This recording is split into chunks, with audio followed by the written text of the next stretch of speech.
right, it says we are live. Let me check on this side of things. Oh, I see a live notification over at Arcane. Let's see what's going on.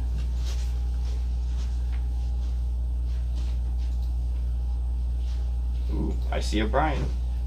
Oh no. I can even hear it in the monitor. Oh It no. doesn't sound choppy and garbagey. We got that sweet, sweet letterbox still. That's still working for us. Means we're prestige. All right. Brian, can you see the comments right here? Well, I don't see any comments. I see that there is a section for comments. All right, I think we are all set. I'm gonna just leave that like that. Good afternoon, everyone. Welcome. Thanks for joining us today. Well, let's just go straight to the good stuff. Ooh, who's first? Looks like we got Michael on the first there. All right, don't forget to get over there, and I'm gonna be selfish today, and I'm actually gonna advertise my own Instagram page. Oh no. Sonny Patella's in the chat. Ooh, hey, what's up, Sonny? I don't think I've seen Sonny at one of our live streams. Thanks for hanging out with us. Whatever. That's actually where I would take you to go anyway, so just go to that one anyway. Yeah, hopefully everyone can hear us properly, and seems like things are working just fine on our side. Got a lot of new stuff for the week. Got some collected stuff that I'll go grab here in a little bit. Got a new pop figure. Brian's rocking his sweet. Brian, I do appreciate that you are. I assume at some point you will cut that down into a full 80s Superman mullet. I do like the long hair though. It looks good on you. All right. Well, even if you are still in store, Sonny, we won't tell anybody. But as always, thank you for joining us today. I also Anyone? noticed that kind of with my hair, it's kind of like, okay, it was growing out, then it was in the 70s hair. Mhm. Right now, it's kind of at early 2000s teen Yeah. kid hair, and then I think the next length it will essentially turn into emo. I don't know. True. I Because- think you skipped some 80s there, but I'm enjoying Well, it now. just sort of like looking at as I kind of every week when you check in on camera. I've noticed that technically I can bring my hair down and it does go over my eyes. Ooh, that's very cool. So I Hopefully just think that by like a couple more You'll- times, and then it will be like I can go like full emo. full Spider-Man, Tobey Maguire Spider-Man 3 emo. We'll get evil Brian. Because, Oh no! you know, It's happening. It's happening. This is Brian's heel turn. Oh, he's so disaffected. Whoa, hey there. Easy there, Brian. I don't want you to pull a muscle there. I love it though. I gotta join you in the grow my hair out party. But yeah, it's looking very good. We're just watching the replay. We're always couples. There it is. There's your beaker moment. Well, for anyone who is just joining us for the first time, if you enjoy this shtick, I would say definitely head over to twitch.tv/professor_0 for Brian's live streams on Saturdays. yeah. Good times to be had. Surprises. You never know what you're gonna find in a BK Robinson stream. Just hiding on the shelves that has been there the whole time apparently. Just not paying attention most of the time, I guess. But that's on brand for me. But as If always, people ask about things in the background, I will bring it up. that is true. If you are interested in an interactive, engaging Twitch stream, a Twitch experience, definitely head out Or like, to hey, twitch.tv. why do you have a thing of like cheese puffs? Hey, it happens. It's like a arcane party over there. We just hang out in the chat. Lots of frequent visitors to the shop and customers joining us, so it's a good time. If you have nothing better to do on a Saturday, than after you watch Brian stream, come on into the shop. Talk about the stream. Brian heads into the shop after he's done on Saturday, so, full rundown. Normally starts around 10 a.m. and then goes to at least 2 hours. At least 2 hours recently. Yeah. But probably this Saturday may be a little longer. Definitely gonna be a little bit longer, because last week we just got the tease with the death. Now we're getting into death, return, reign of. Sure, the over incorporating death of Superman. Now we're just getting into just the big S. All the rest. Yeah. So this Saturday, I'll be going through pretty much my Superman and Superman adjacent comic books. Ooh, Superman adjacent. That's what I'm the most interested in. So that's going to get you Generations. That's going to get you Superboy. Oh, ooh. But not just Con-El. No. Anything Superboy related. Connor, I hope. Which is Con-El. Is that what he's? That's his Kryptonian name. Okay. Wait. When did that happen? That's late 90s. Kind of Is that when they get? Okay. You're not wrong. I just was like, I'm just always used to calling him Connor. Well, yeah. Well, that's kind of why it's Con-El. Yeah. We all know how this stupid spelling system works. So we get Superboy. I have at least. Nelson, don't bring that up, man. I'm doing everything I can to. I have like to get through this day. 4 different series that are all Superboy, depending on. Speaking of Snyder cuts, then there's we got the variants. Superboy, Supergirl, Power Girl, Jimmy Olsen. Yep. If there's any like Lois Lane comic books, I have any Lex Luthor titled things. Huh? Well, what about all of the are there going to be any Imp appearances? Any Super Imp appearances? I mean, we all know Batmite's going to show up in another one, but any Mixelplix? Well, yeah, but I think he's only had like one book that's ever like had his name on the cover. And do you have that book though? I think I probably Yeah, that's what I figured. Like I said, I'm very excited for all of your Superman content, but it's all of the super adjacent stuff that I'm interested in. I think that's from the New Year's Eve. Yeah. Kind of thing. And if you really enjoy that stream, definitely get signed up for Heroes Reborn, where we're gonna get to see what is essentially looking like Marvel doing DC. I think originally we thought it was like, oh, they're gonna do Heroes Reborn. No, they're doing Age of Apocalypse. No, they're just doing DC. Because the fact that Peter Parker is just turning into Jimmy Olsen, like, could you have written that any better, Brian? Excuse me, Guerrillas member 2D. Could you have written that any better? Because when I think of characters that you enjoy, the mix of Peter Parker and Jimmy Olsen just seem like perfect. Technically, it should be Peter Parker with Pete Ross. There it is. It is. That's why he's the professor. Because if you mix Peter Parker with Pete Ross, then you get Spider-Boy. You're not wrong, Brian. You're never wrong. Because that's what it was in Amalgam. You can't talk about Amalgam, Brian. We can't talk about Amalgam. Although, if we're talking about things that shouldn't be, let's little sneak preview of some things that shouldn't be. Now I want to know if he's gonna actually show up in that movie. Yeah. But yeah, don't worry. We know it's the eve of Snyder Cut because we've got all the Snyder Cut variants for Justice League 59. So don't worry. We are Snydered out in here. So just so you know, the stream will be 4.5 hours and mostly just recut from previous streams. Shouldn't we turn off the lights when it's dark? We should. Actually, I don't even want to do the Batman voice. I am very excited to see the Snyder Cut. Like I said, I think it's going to be the best movie Then this we year. could ask each other why we said the name Martha. That's gonna be the Martha cut. Oh man! So did you wear your Snyder Cut Darkseid shirt because it was Snyder Cut Eve? Yeah. Okay, just making sure. Just making sure. So enjoy some corned beef tonight and some other green treats.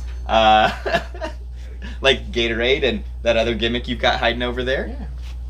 But I assume everyone has already pre-ordered or already has signed up for Max to get on that Snyder Cut. I think drops at what? Like, do we have to wait till 12:01, or can we just go watch Tom and Jerry right now? You could go try to get Tom and Jerry. It wasn't everybody who It watched. was like Tom and Jerry. 5 people, wasn't it? It was like some very, very, It very, was like very some- small amount. It was just every so often, depending on what IP you had, or I would just like be constantly trying to refresh that, hoping I'd get the Snyder Cut. Oh, it sounds great. But yeah, as far as that goes, that is some of the big news for today or for this week. I'm trying to think what else is some other big comic book news that I've heard. Is it next Friday we get the premiere of Falcon Winter Soldier? Because I think this week, or is it this Friday? I think it's this Friday. It is this Friday, yeah, because last Friday, that's right, last Friday we got that. The game. That's right. Team Jerry, ugh. You would be a Jerry, Michael. You definitely would be a Jerry. I don't know what that means. Probably Tom and Jerry, No, I know. I'm assuming he's referring to Tom and Jerry. not Seinfeld. Oh, I assumed he was talking about Jerry Rice. Jerry Rice. Yes, the greatest Dancing with the Stars competitor of all time, who also played a sport, I believe. Or Ben and Jerry. Yes. Is Jerry the one? Jerry is the one who can't smell, right?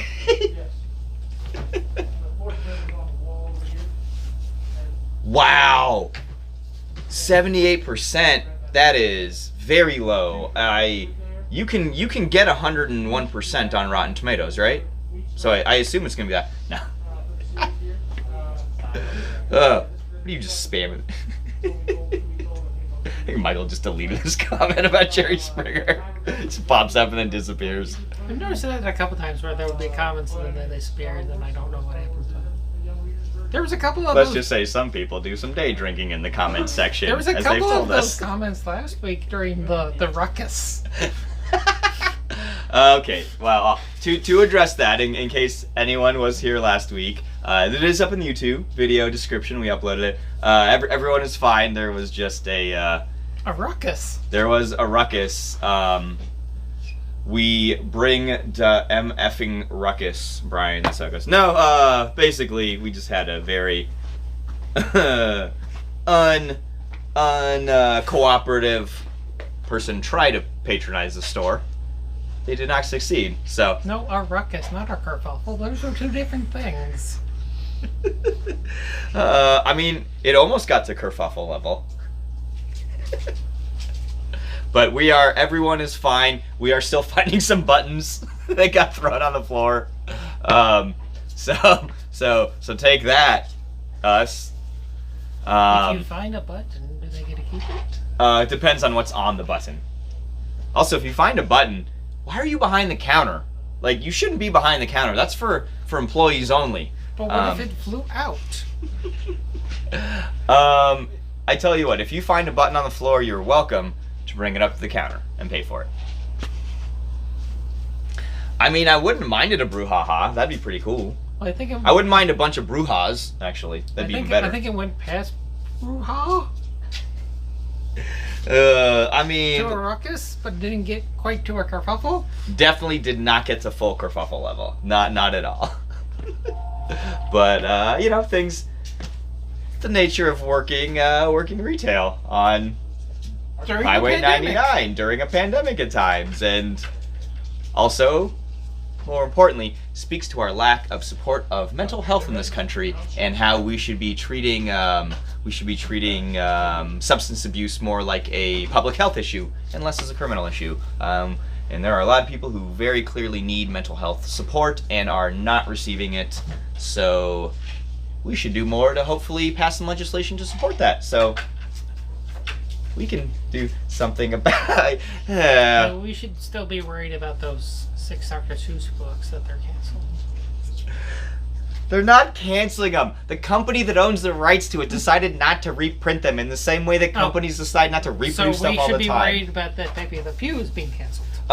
Okay, first of all, why have we not canceled Pepe Le Pew before this? Long-standing sexual harasser and abuser. I don't care. So we should be worried about that they're canceling Miss Piggy? Piggy should definitely be canceled. I do not appreciate her constant belittlement of other people. Of other creatures. That is not okay. I think we should also cancel Big Bird. Quite frankly, I find it offensive that they call themselves Big Bird.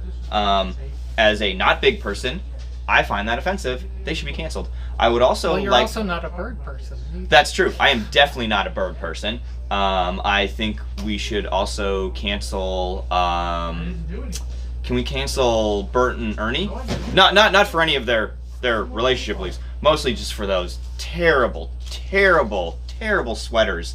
I still have sweaters like that from when I was a very small child. My mom has in a box. Who else can we cancel? Can we cancel Bob Ross's ghost? That's definitely a thing we should cancel. Or should we be worried about the bust size of an anthropomorphic bunny? Okay, first of all, we all know that. Well, what I find really funny is the entire arc of her character in that movie was that they tried to just like tokenize and sexualize her, and her whole arc was, no, I'm a better basketball player than all of you. So there we go. That's. But also, can we stop talking about Lola? And I just want to say, can someone please start drawing Daffy appropriately with some real thick thighs? I'm just saying. Someone, that is not my Daffy. My Daffy is a full trunk on the bottom. Just saying. He's a tree? He's got tree trunks for legs. It's all fine.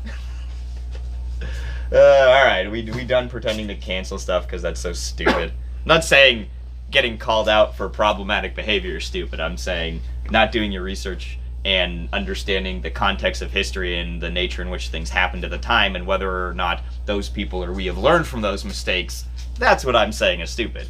So we should also be worried about that that they're making Mr. Potato Head gender neutral? No, that's actually one of the better things they've done. They're doing Potato Head. That is such a better idea. Because first of all, to call it Mr. Potato Head, you're just limiting yourself. And once again, I'll go back to this.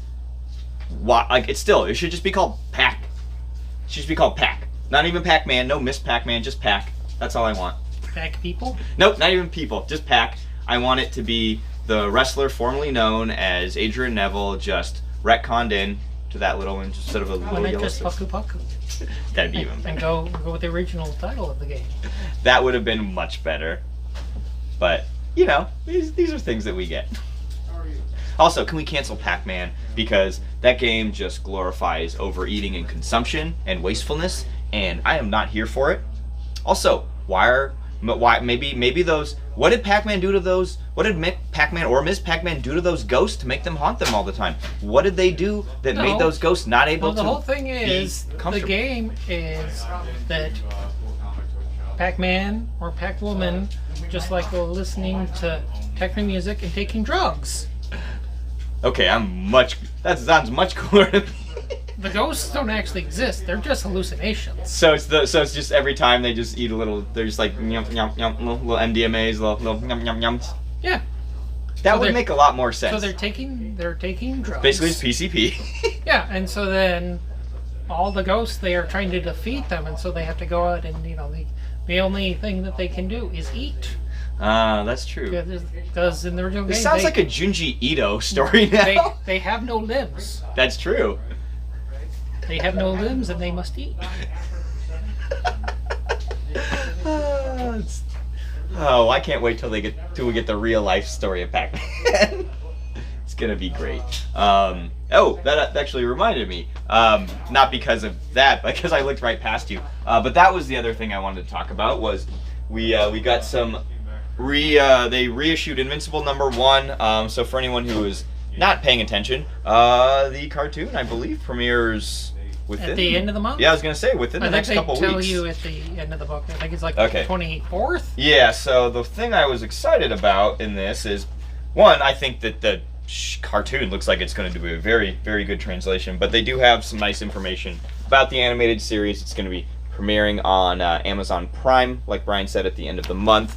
And for anyone who hasn't started checking this out now, you should start getting excited, because they very much found a way to kind of take a mixture of, I'd say, Corey's style and what's his name style? Why am I blanking on the actual artist? Like Corey Walker and Utley? Spencer. No, that's right. Am I totally blanking on his name? Otley. There you go, Ryan Otley. But I think they've done a good job of kind of blending that.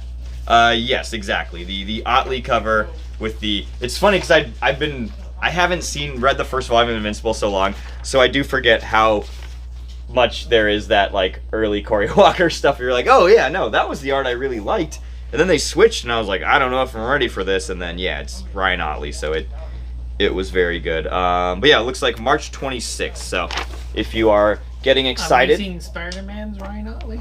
That the very own ASM, it's Ryan Otley. But yeah, the voice, like the chat says, voice cast is whatever that is. I don't know what Chef Kiss is. Matt, can we get a gif of Matt? Kick. Chef Kick.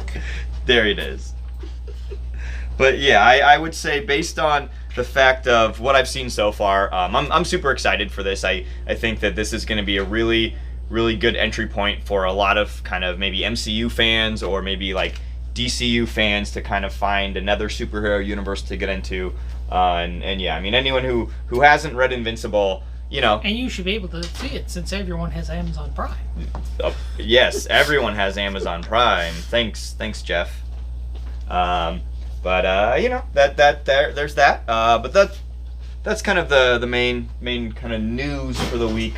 I think I was most interested in kind of sharing with everyone and making sure that you had some ideas about some of the new things on the horizon that aren't necessarily right behind us.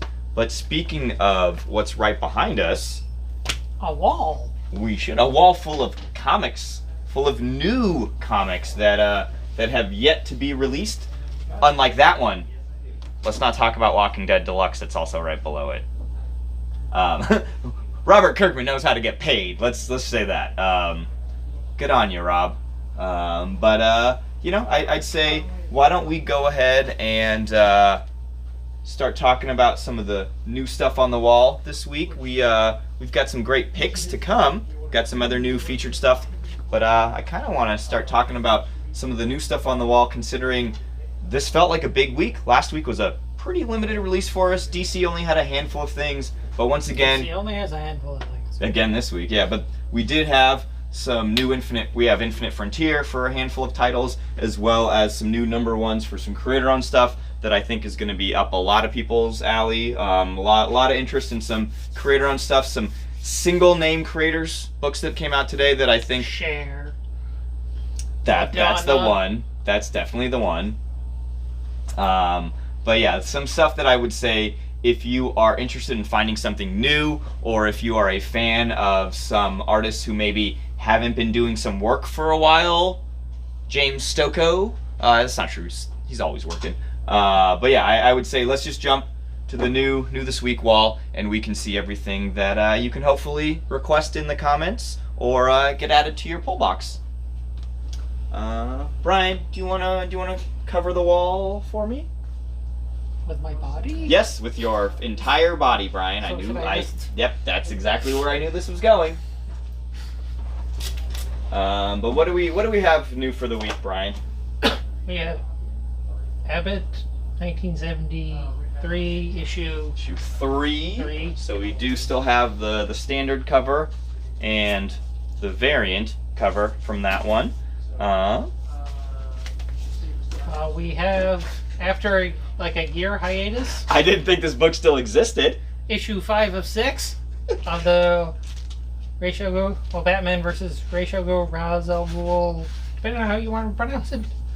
Depending on where you get your information on how to pronounce it. That's right. I do love that it just straight up starts with like a it's Neil Adams, and if we're talking Neil Adams, like Dead Man Neil Adams is kind of where it's at. So yeah, part 5 of 6. And then come back in 2022. Maybe they'll give you issue 6. Yeah. And then in 2023 they will release the hardcover. In 2024, you'll get a soft copy. Hey, they finally finished Batman Max, so this will probably get finished because this is entirely in-house at DC. And then we did get the first issue of The Bequest, or The Bequest. This is a new Aftershock fantasy series from Tim Seeley, but it's not a fantasy series. The realm is Earth. Well, it's a fantasy series. It's a fantasy series, which does definitely have, your kind of your D&D sort of elements to it. Yeah, no, it's very much a mix of a kind of classic Dungeons and Dragons style, but then kind of mixed in with this world and the idea of these role-playing games and the storytelling involved. But mostly it's Freddie Williams and Tim Seeley just doing some awesome, monster sci-fi stuff. So if you enjoyed Freddie Williams, who drew all the Batman Ninja Turtle stuff, or Tim Seeley from writing a ton of stuff, this seems like an interesting... I'm not sure if it's going to be a mini-series or an ongoing. It's Aftershock, so I imagine it's probably going to be a 6-issue run, maybe. But it does have... I do appreciate in the back... They've got character guides, so yep. Anytime you do a book where it's clearly in the vein of a role-playing game. Creatures and Caverns. Ooh. Character sheet. Definitely not reminiscent of anything else you could possibly think of. But yeah, I do appreciate that. If you are enjoying the kind of renaissance of RPG-related stuff. Outside of the world of comics, it seems like they've now jumped all the way in. So, I mean, the fact that we had a Gloomhaven one-shot, I thought was pretty cool this year. The fact that we've got Warhammer comics now. So, gaming and comics are clearly hanging out a lot more these days. Speaking of fantasy, Brian, everyone's favorite Avenger is finally here. Demolition Man has a comic book? No, Brian. Wonder Man finally has the... Oh, wait, no, that's Black Knight. Everyone's favorite... So it's Moria Brand. No, it's not. Everyone's favorite Eternal? But no, this is the Black Knight, Curse of the Ebony Blade #1 from Cy Spurrier. So we were introduced to this character with the King in Black one-shot. This is very much... There's a movie coming. This person's a big character in the movie. You don't know who they are because you weren't reading Avengers comics in 1982? I'm trying to, Well, let's see. There was the original one from the 50s. Yes. Which was a King Arthur thing. And yes. then there was, in the 60s, the Black Knight villain of the Avengers. And then, by the time the 70s came around, there was a different Black Knight who was then a hero. Yes. And then there's been, 2 or 3 other ones over the course of, the last... 40 years? Yeah, it's that weird thing where I have some Black Knight comics from, I think they were an Epic Collection one, where it's basically, it's like the old Arthurian stuff, and it's very much like a dark tale, and then the next time I read that, and then I also had one where it's like I literally have Avengers comics where Black Knight is on it. It's a weird thing where, my Avengers team, it's like Black Knight, Hercules, I also love West Coast Avengers because I had enough of those when I was a kid. Wearing a jacket over his night stuff. Yeah, it's real cool. It's actually really... He's got a bomber jacket. It's so... Yeah. It's great. But if you were curious at all, it definitely was. I mean, they didn't have at least it wasn't a cutoff. It would have been cooler if it was cut off. But yeah, for anyone who just wants to kind of get introduced to who this character is, it seems like this Cy Spurrier run is very much going to be your introduction to a character that I'm guessing is going to be showing up a lot more. So we got the standard cover, which has some great stuff. We have very cool. Ron Lim. We've got. That's not the only one. We got the Todd Nook giant head. Very cool. We have the Juan Cabal. The Juan Cabal Stormbreakers cover. That's a good looking cover. And yeah, Black Blanks. So I'd say, if you had been introduced to this character from reading King in Black, and you were curious to see how they were going to maybe fit into the greater Marvel universe, especially I would say it seems like this is them interacting with the Eternals. Apparently his sword is evil. And it is cursed. It says it's cursed. But yeah, interesting character. I think that because Cy Spurrier is writing it, and because of his background in doing some fantasy stuff, and my general just enjoyment of most everything Cy Spurrier's written, I'd say this book hopefully is going to be one of those weird little sleeper hits that kind of gets to exist on the side, even though it is a giant major release for them. Everyone read the Falcon and Winter Soldier miniseries, right? Sure, we all did. But yeah, I would say if you're interested at all. Everyone read the U.S. Agent miniseries. And we all read Taskmaster. We're all reading Taskmaster. Yeah. Reading about Black Widow. Gonna read another Silk #1 soon. But yeah, if you were looking for something new in that kind of vein of, getting familiar with the character maybe you're unfamiliar with because you weren't reading random books from 30 plus years ago, you probably have no freaking clue who that character is. And honestly, even if you do know who they are, if you want some sort of context for how they exist in the contemporary Marvel universe, this is going to be your entry point there. And then we also have for the week the Captain America Anniversary Tribute. So we've got 80 years of Captain America. 80 years of Cap, and they finally fixed it. So just like when we had that X-Men #1, they finally fixed Captain America #1. They have an artist coming in and recreating every page. Captain America Comics #1 from the 40s. And Avengers #4. And Avengers 4. So each page is a different artist. Yeah, so they finally fixed it. They finally fixed all that terrible Jack Kirby art. Oh man, I'm so glad it doesn't look like crap anymore. Again, I love that, you pointed this out to me. It's like, let's get Peach Momoko to draw this page?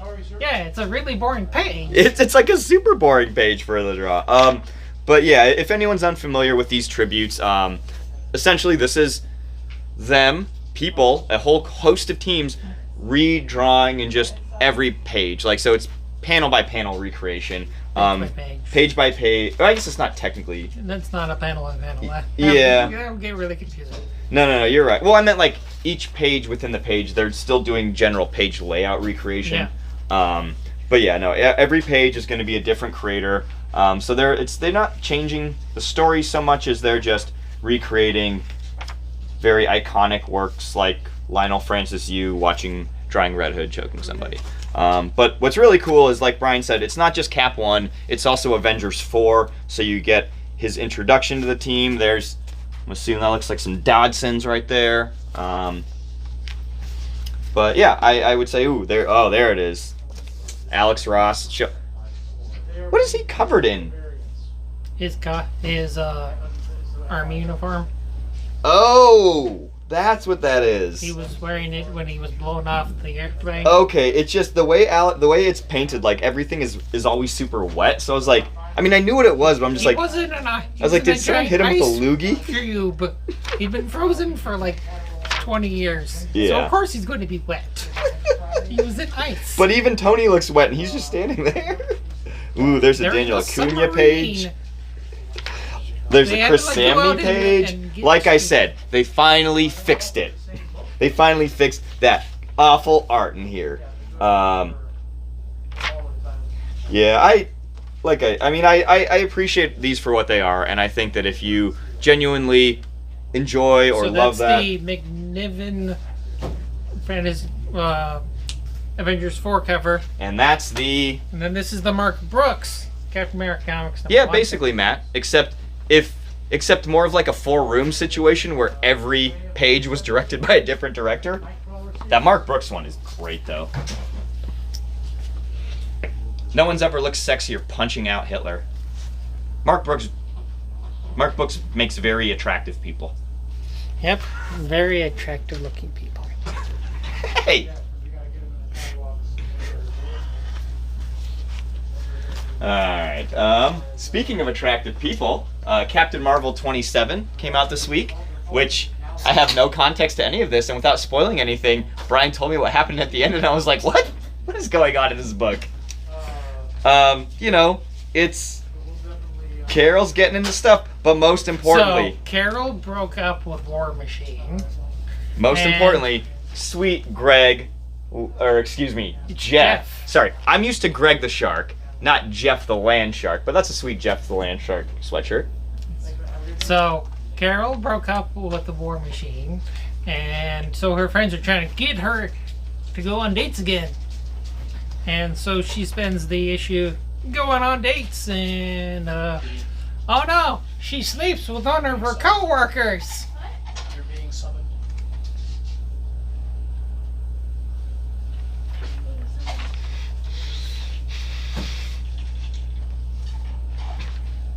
It's what. It's funny because like I kind of want to start reading the Captain Marvel series because I feel like nothing ever happens in that book except her reacting to everything happening in the Marvel universe, and it's still, but like it's still a book that we sell copies of where I'm just like, I don't know, when she was Ronin for a while or she was the Accuser, and there's clearly a lot of stuff going on there, and obviously they've given Kelly Thompson a lot of freedom to do some stuff with that book. But yeah, every now and then, without reading that book, I just like will hear a random thing that happens, and I'm like, what is going on in this book? We should keep moving on. We have the first of DC's new Infinite Frontier releases for this week with Catwoman number 29. Ram V goes back to writing it. Is it still the same artist even? I think it's still the same artist. It kind of looks like the same artist. Yeah, it is still Fernando Blanco, I believe. So yeah, it's back. So the same creative team that had been working on this before before Future State. Then did they also do the Future State one too? I know Ram V wrote it. Yeah, I'm not sure if it was the same artist. Yeah, but as always, gorgeous Jenny Frison variant. But yeah, which is not upside down. Or it could be. Yeah. Hold on, we have to check because they've done this before where they do it upside down, and I think it was Art Germ did one, and I was like, then why is her hair going the opposite? I was like, I think they just flipped this. But yeah, if you want to get caught up with what Catwoman's up to, I would say this jumps right back into it. And she essentially has her own section of Gotham City that she kind of rules. Okay, Brian, as which someone... is Alleytown. That's very awesome. Brian, I have to ask you this. As someone who has read every single released copy of every Future State book, because we're still waiting on Mark Brooks's, what is it, Imperious Lex 3? Mark Russell. Mark Russell. Sorry, I got Mark Brooks on the brain. But yeah, we've got the Mark Russell one, so that's the only one left, right? Yes. So, thinking about where Future State Catwoman is, do you feel like this is going to potentially be informing that, or do you just feel like they're more going back maybe to stuff they had been doing prior to Infinite Frontier? That Catwoman probably, usually Catwoman kind of felt more like in keeping with the book. Okay. Than other ones of like, okay. Now they're trying to include it, or it's more like, no, it was just flash forward. We're doing a thing. Okay. That's good to know, because yeah, I know with a lot of the Infinite Frontier stuff, it's supposed to feel like a new beginning for some of these books. A good jumping on point. A good, yeah, there you go. The better editorial term, a good jumping on point. But most importantly, because this was the same creative team coming back, I was just curious if it felt like it was something where it was just getting back to something that had started, because they had just taken over that book. I think they had like one arc before we got to Future State, so I was kind of curious to see if it connected back. Moving on this week, we only have the Man-Thing cover for Champions number 5. They literally sent us, I think, enough to have one shelf copy of the main book. They shorted us about 10 or 12 copies of that book, so hopefully by week after next we'll have the standard cover for Champions number 5 available, and then so if you are waiting on that main cover, we'll should hopefully have it. If you are subscribed to that book, we did get enough to cover our subscribers and our special orders, so you will have a copy waiting for you. Brian, what's after Champions there? Children of the Grave 3. Ooh, so the 3rd issue of that Scout Comics miniseries. And then we've got a new issue of... The final issue of The Expanse. Oh, 4 of 4. Okay. 4 of 4. So that is the conclusion of that miniseries, which, if you have been sleeping on it, we still have issues 1 through 3 available. I don't know why you'd be sleeping in comics. Well, you know, they're warm, they insulate, and quite frankly, you know, they're not all worth something. I'd rather sleep on a bed. Not everyone has that luxury, Brian. Some people have to sleep on collectibles. How about just the pillow? You just get a very small pillow. All right, and then we've got, next to that Expanse, I think that's a one-shot for G.I. Joe. Castle Fall. Okay, so that is going to be in the vein of the kind of contemporary G.I. Joe book as opposed to the Real American Hero. So yeah, this is the... Obey Cobra. Ooh, no thank you. No, thank you.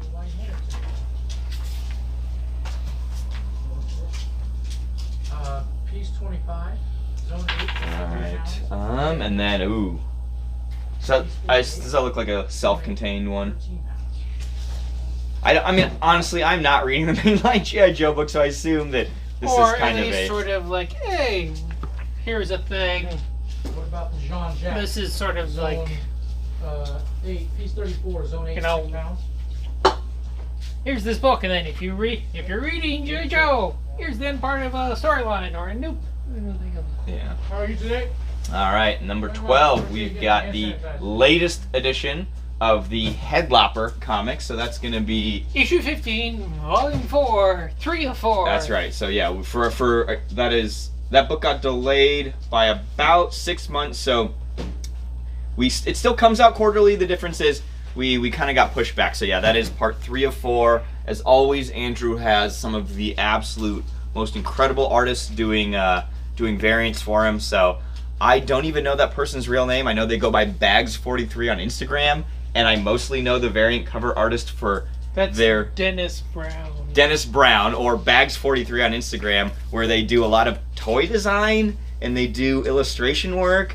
Like, I know them because he and Andrew did, like, some Toy Con a couple of years ago, and he was like, check out this cool artist, and I was like, alright, so yeah, I just appreciate that Andrew continues to get just top-notch variant covers. I mean, going all the way back to number 1, where the variant covers were Raphael Grandpa and Michael Allred. Like, it also only comes out 3 months, but like, yeah, I get both copies of that. That's a book that I have collected every cover of since it's come out, because it only comes out every 3 months, so I don't mind buying it twice, because that book is just... It's twice as nice. It is twice as nice. That book is legitimately one of my absolute favorite comics, and it is, as far as like modern comics go, it's basically that and Space Riders are like the 2 books that, for me, started as perfect comics and have only gotten better. But I also have a very specific taste, and I very much, I know what I like. Is there cats in it? That's the thing. They're amazing left. There are 0 cats in that book, and there is 0 wrestling in that book. Godzilla? There is no Godzilla in that book. There are Food gimmicks? No food gimmicks. There are monsters, and there's kaiju, kaiju-esque creatures. But yeah, for anyone who genuinely just loves adventure comics, stuff in the vein of like a kind of a Robert E. Howard, and that, but done almost through the vein of like a Mignola. I mean, the first time I saw Andrew's art, like he was nearly fully formed, and it's just been incredible watching him build that whole world with a really great character. So yeah, I could keep talking about Headlopper for another hour. I just love that book. So if you have been sleeping on it, because you want to reread it, but you don't want to read those damaged copies you were sleeping on, you can definitely get volumes 1, 2, and 3 in trade paperback, and then you can pick up issues 1 and 2 from that one. So that would be basically what, 13, 14, 15. That gets you nearly caught up. Because then we just have one more to go, and then on to the next one. Volume 5. Then Volume 5. Yeah, no, he's got a very good deal worked out where it's basically him and his wife Erin who run the Laser Wolf Attack Company, and he's been able to figure out a way that they make enough money that he's able to have the time to fully commit to make that book, and they just release one every 3 months, and it's kind of, like I said, like to me it's a perfect comic. Like every single issue is worth reading, and then like just the story as it builds, very good. And yeah, it's one of those things that because it comes out so infrequently, like every time one comes out, it's like, oh, gotta read this. So there's my easy pitch for Headlopper. I'll do the hard sell on another stream. Brian, what's hanging out next to Headlopper up there? I walk with monsters. Please don't. That's not safe, my friend. But at least I'm not walking alone in the dark. Well, that girl walked home alone that night, so it's fine. All right. Well, so what is that? That's issue 4. Yes. All right. So that's issue 4 of the Vault kind of horror series, where you have a character who literally has a friend who is a monster, and they go after people who do horrible things. So you kind of get some cool vigilante stuff there, but also very much trying to figure out why this character has this connection to this monstrous other character. Number 14 we've talked about before, reprint of Invincible 1 to get everyone ready for the March 26th premiere of the it's all Snyder Cut on the brain. The Snyder Cut of Kirkman's Invincible. That pilot episode will be 3.5 hours long. It will be the first omnibus. Yeah, that'd be great. All right, well, moving on with actual comic books that are here, we have the 3rd issue of Iron Fist Heart of the Dragon, but just the variant cover. They sent us 0, as in Professor Zero, copies of the main cover. So hopefully in 2 weeks, or maybe in a kind of emergency replacement shipment, we'll get the main cover. So if you were subscribed to this book, we are anticipating getting the main cover in. They just sent us none this week. There were some pretty bad shortages this week. Most of them only affected collected volumes, so most single issue people came out unscathed. Speaking Iron of Man. who's on the cover? People. Why does he have the helmet off? And why is Tony's helmet next to him? That's not even how his helmet works anymore. Doesn't matter. Iron Man number 7 is out this week. We've got the nice, as usual, standard Alex Ross cover. Oh, that's right. I forgot. He's back to the Mark 1 suit now. Yeah. We've got the continuation of the lovely Women of Marvel month, or Women's Month ones, the Jem Bartel covers. So we have the classic Iron Man. It says Iron Man. That's Iron Man, right? Yep. I do remember you're like, who is Patsy Walker? I was like, Iron Man. She's on the Iron Man book. We also got a nice Michael Cho two-tone variant. So 2 quality cover price variants this week for Iron Man number 7. If you are interested in any of those, let us know. We have the first issue of Jim Henson's The Storyteller Tricksters. So obviously this is a story about Anansi. And it has a gorgeous Peach Momoko cover. And on the inside... That's the only reason why we have it. That's the only reason why we have a lot of copies of the other one. But as always, all of the Jim Henson Storyteller stuff, very well done series.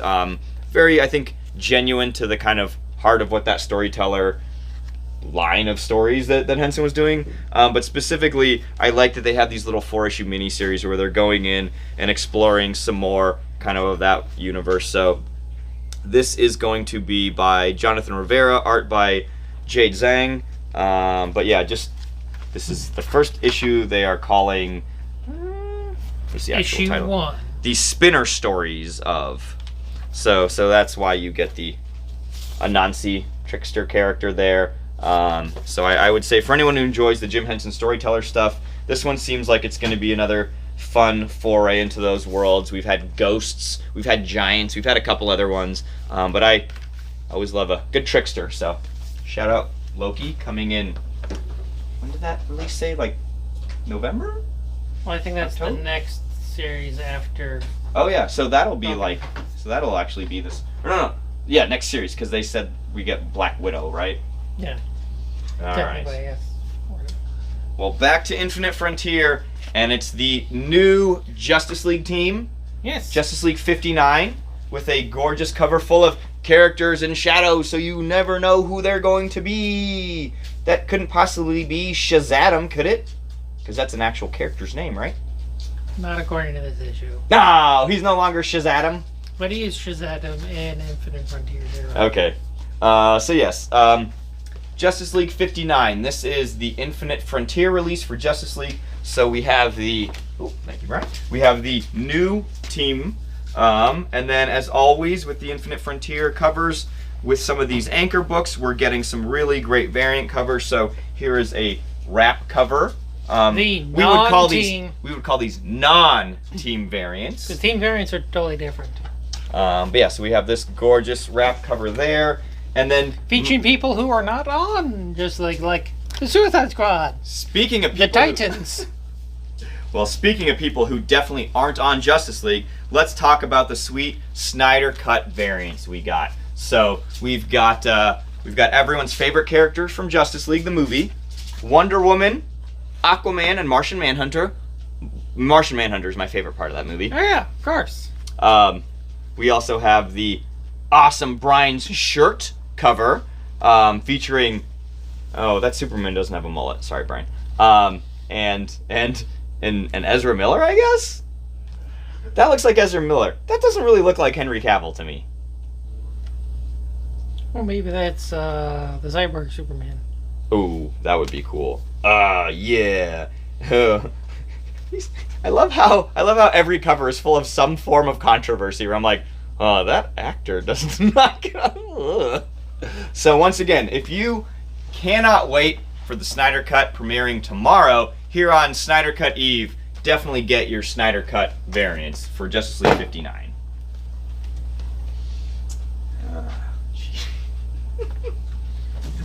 And then, we have next to that, the 5th issue of Kick-Ass versus Hit Girl, which I believe... Hit versus Ass Girl.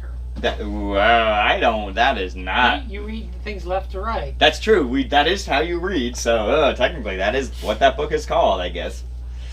So yeah, if you want to see... If you loved Tom and Jerry, and you want to see what Hit Girl is up to now in the comics, they're hanging out with Kick-Ass again. I think this is this the last issue of this kind of mini-series? I think this is, yeah, I get the feeling that this is probably the last issue of this mini-series.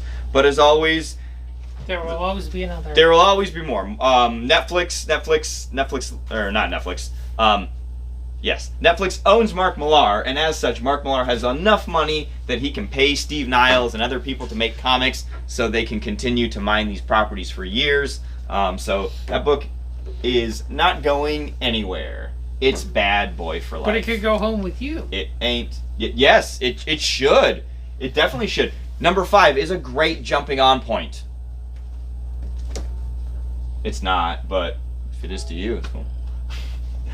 Speaking of great jumping on points, we've got King in Black Spider-Man #1. Even though on this cover it says The Amazing Spider-Man with King in Black in the corner, the book is called King in Black Spider-Man #1, Brian. I gotta just assume this is what happens to Pete during King in Black. At this point, honestly, all these one-shots to me, I don't even know if they matter, but I assume if you read that character, it's going to give you some information about how they've survived this thing. Well, I guess Null. It features everyone's favorite character, Reptile. I was going to say, it's Reptile, who shows up next in Reptile #1, on sale on May 26th, 2021. You know, Reptile, the character that has totally shown up in a comic book in the last 5 years. I don't think they have. I don't think anyone knows who Reptile is, Brian. Do you know? I don't know who. I looked at that and I was like, what happened to Kid Kaiju? I know who Reptile is. Brian, who is Reptile, and why are they co-featured in an Amazing Spider-Man I have no idea tie-in why issue? they're in a comic book in 2021 since they haven't shown up since Avengers Academy. I was gonna say that's where the character looks familiar to me from. Yeah, and they basically stopped showing up in things once that book was canceled. Okay, that makes a lot of sense. I thought, because I had thought that person looked familiar, and I was like, it's not. Because initially I thought it was Kid Kaiju, and I was like, no, he's he draws kaiju. He's not part one, and so there you go. May 26th, 2021. Get ready. Yeah. Well, another in more randomness, Looney Tunes 259 with everyone's favorite Martian, Manhunter, Marvin Manhunter. That's that character. Again, can someone please draw Daffy a little thicker for me? Them stems is looking real thin. Just saying. I'm sure there's people on the internet you could commission. I guarantee you I can just search on the internet right now and I'll see that. That's right. It's the second most search thing after Lola Bunny right now. We've keep moving on. We have the latest book from Maria Lovett. This is Eros Psyche.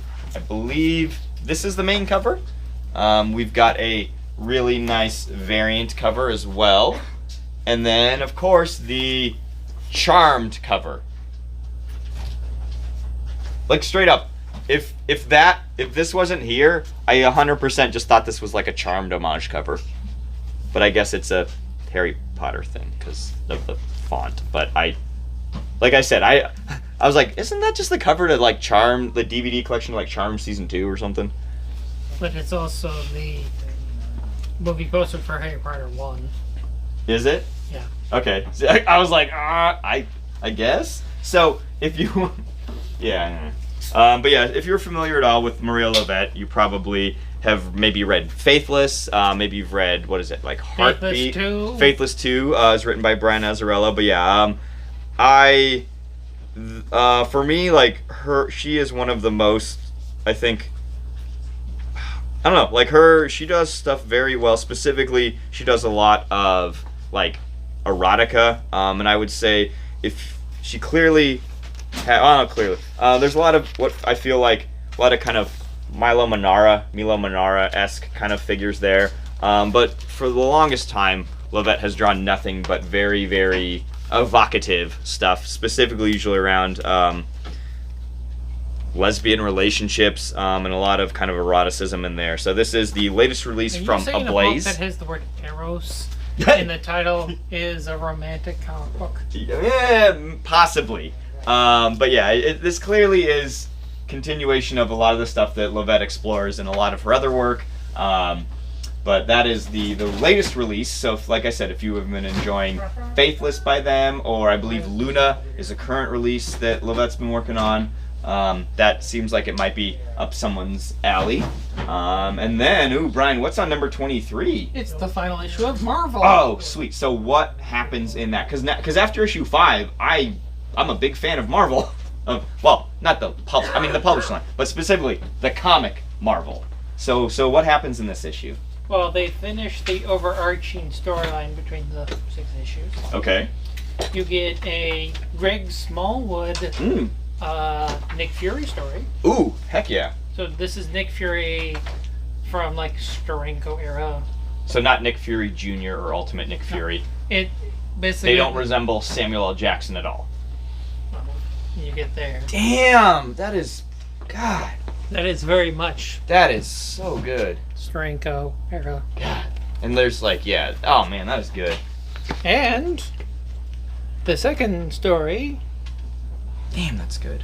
Oh, Oh wow, is that Lee Bermejo, Surfer? you get a Lee Bermejo Silver Surfer story. Yeah, that is just gorgeous. If you're asking, we didn't. Yeah, we got that Lee Bermejo cover in it. It was damaged. And so then the back has art from Mitch O'Connell, not McConnell, O'Connell, Are you folks Yeah. today? Yeah. Appreciate you getting that kind of thing doing done. some very Yeah. kind of blacklight 60s era For which one? stuff.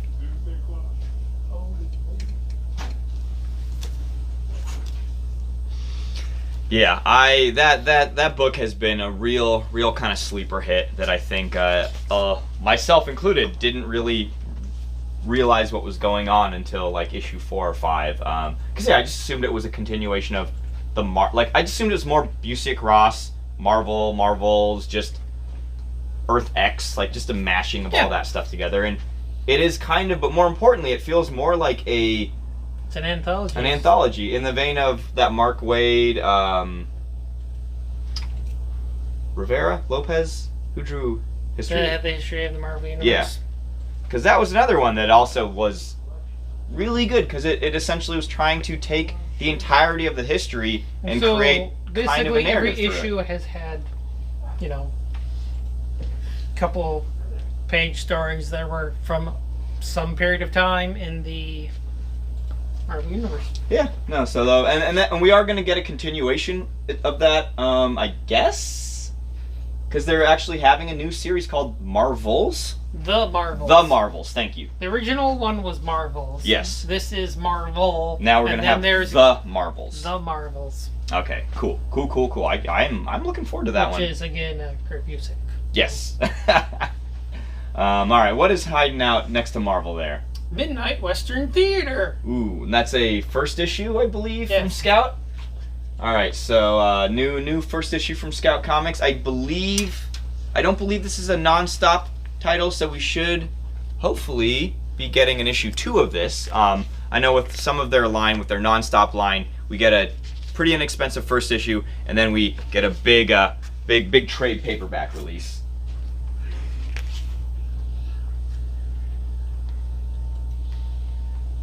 So you get like demons and other stuff in the Old West. Cause you get like person on skeleton horse.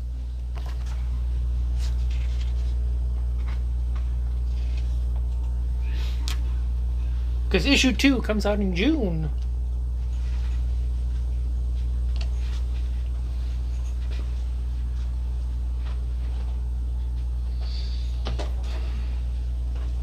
Alright, so that one, that's nice to know that one is an actual going to be a series. I do really like the non-stop stuff, but I do also appreciate a nice ongoing. Speaking of a new ongoing, Brian, Nightwing, 78, Infinite Frontier, #1, but most importantly, the beginning of the... Well, is it technically the beginning? Because didn't he write the Nightwing Future State book? Yes, but this would be Yes. of the main series. What we're fumbling over is that Tom Taylor is writing Nightwing now. So no longer Dan Jurgens, who has been writing Nightwing he wrote all of the Rick stuff, right? I think he wrote all of the Grayson, like Dick going and losing his memory and all that stuff. So Tom Taylor is taking over. Tom Taylor, who has been very successful. Taking over Tom Taylor. I mean, he should be, but yeah, very successful with all of the Injustice, with the Mortal Kombat stuff that then led into the Injustice stuff. This is Scan, SKAN. Oh, yeah. That's The variant cover. variant cover. Yeah, so we've got the beginning of that, and I believe Taylor's been doing all of the deceased stuff, so it seems like they're very much getting to a place where he's getting some more responsibility. But I thought that was a nice jumping on point. You got it, Matt. If you haven't been reading Nightwing, it sort of kind of is at a semi-hard reboot of where the book is. You just kind of have to know that, oh, Nightwing's a thing, and he used to be Robin, and it's connected to Batman. So you don't have to know much more than that, but this is the first issue of the new storyline, so you can jump on right there and don't have to worry about reading the last 5 years worth of Nightwing stuff. All right, Brian, what is next to Nightwing there? You've got the Orcs! second issue of Orcs. Issue 2 of Orcs. So that is the Christine Larson. AKA Sweeney Boo, I believe is how I know them.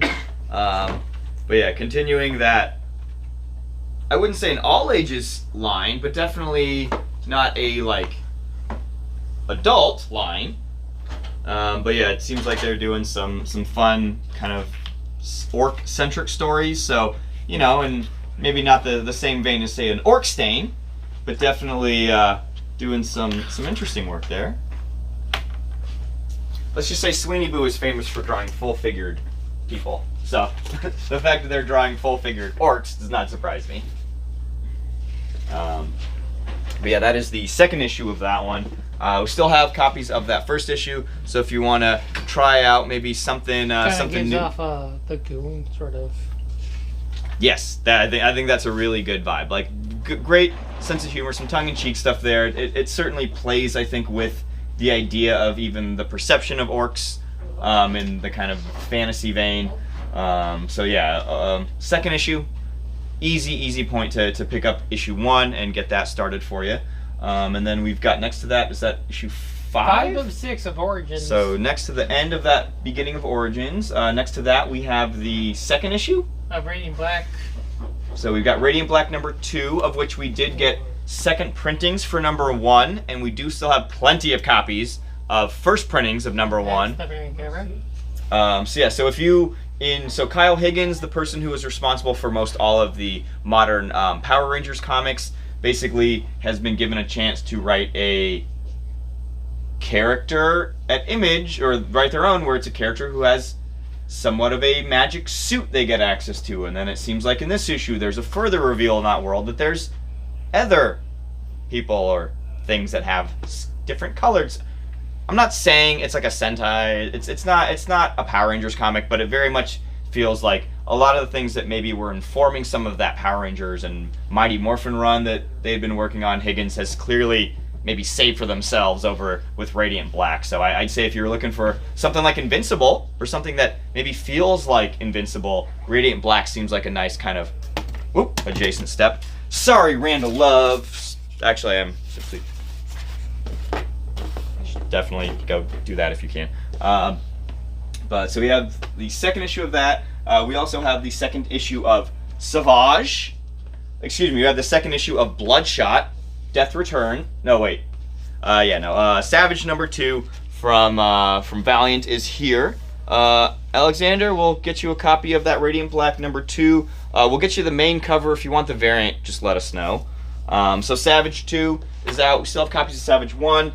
This is, I assume, I think it's sort of like... Is it like a... It's sort of a Tarzan thing. Okay, with all this stuff, I always assume it's that mixed with Kamandi somehow.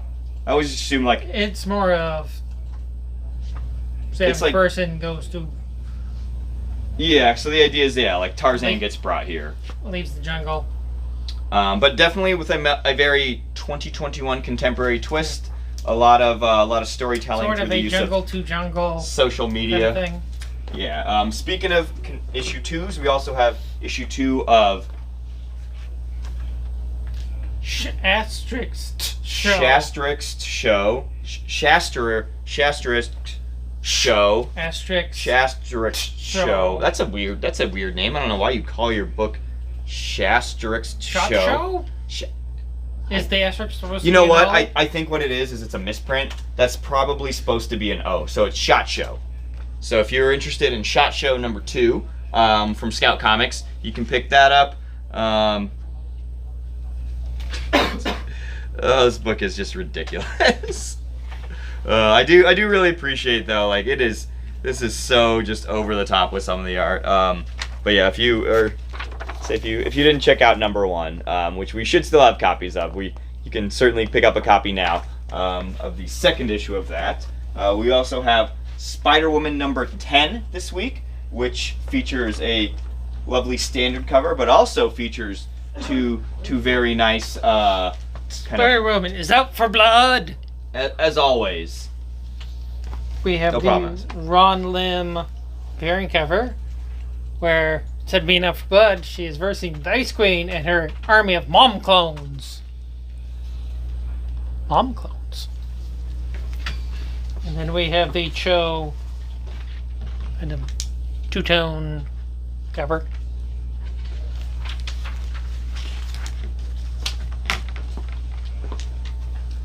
And then for that one, we did also. Did you have the Women's History Month one? No. Okay, There is a women's issue. There was a bunch of them were damaged, so we should be getting some better replacements in. But just so people can take a look at it, this is the gorgeous Jen Bartel, Jessica Drew cover. which we will be getting damage replacements of this in, and we do have a handful of decent copies on the shelf now, but should be getting some more of those in if anyone is interested.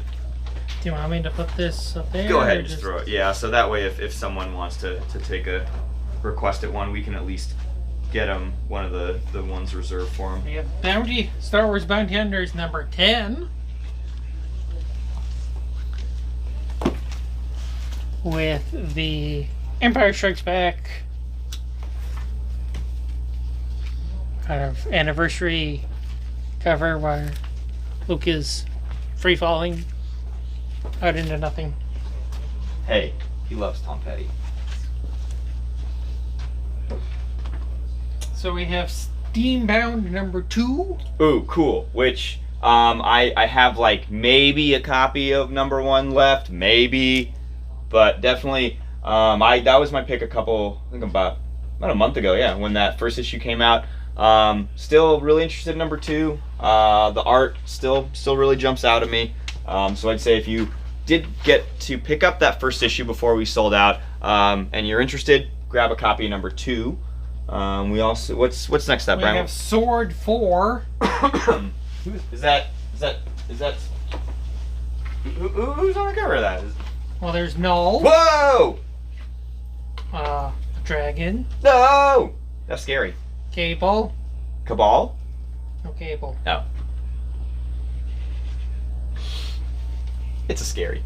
So I assume Sword is still getting messed up with King in Black somehow? Yeah.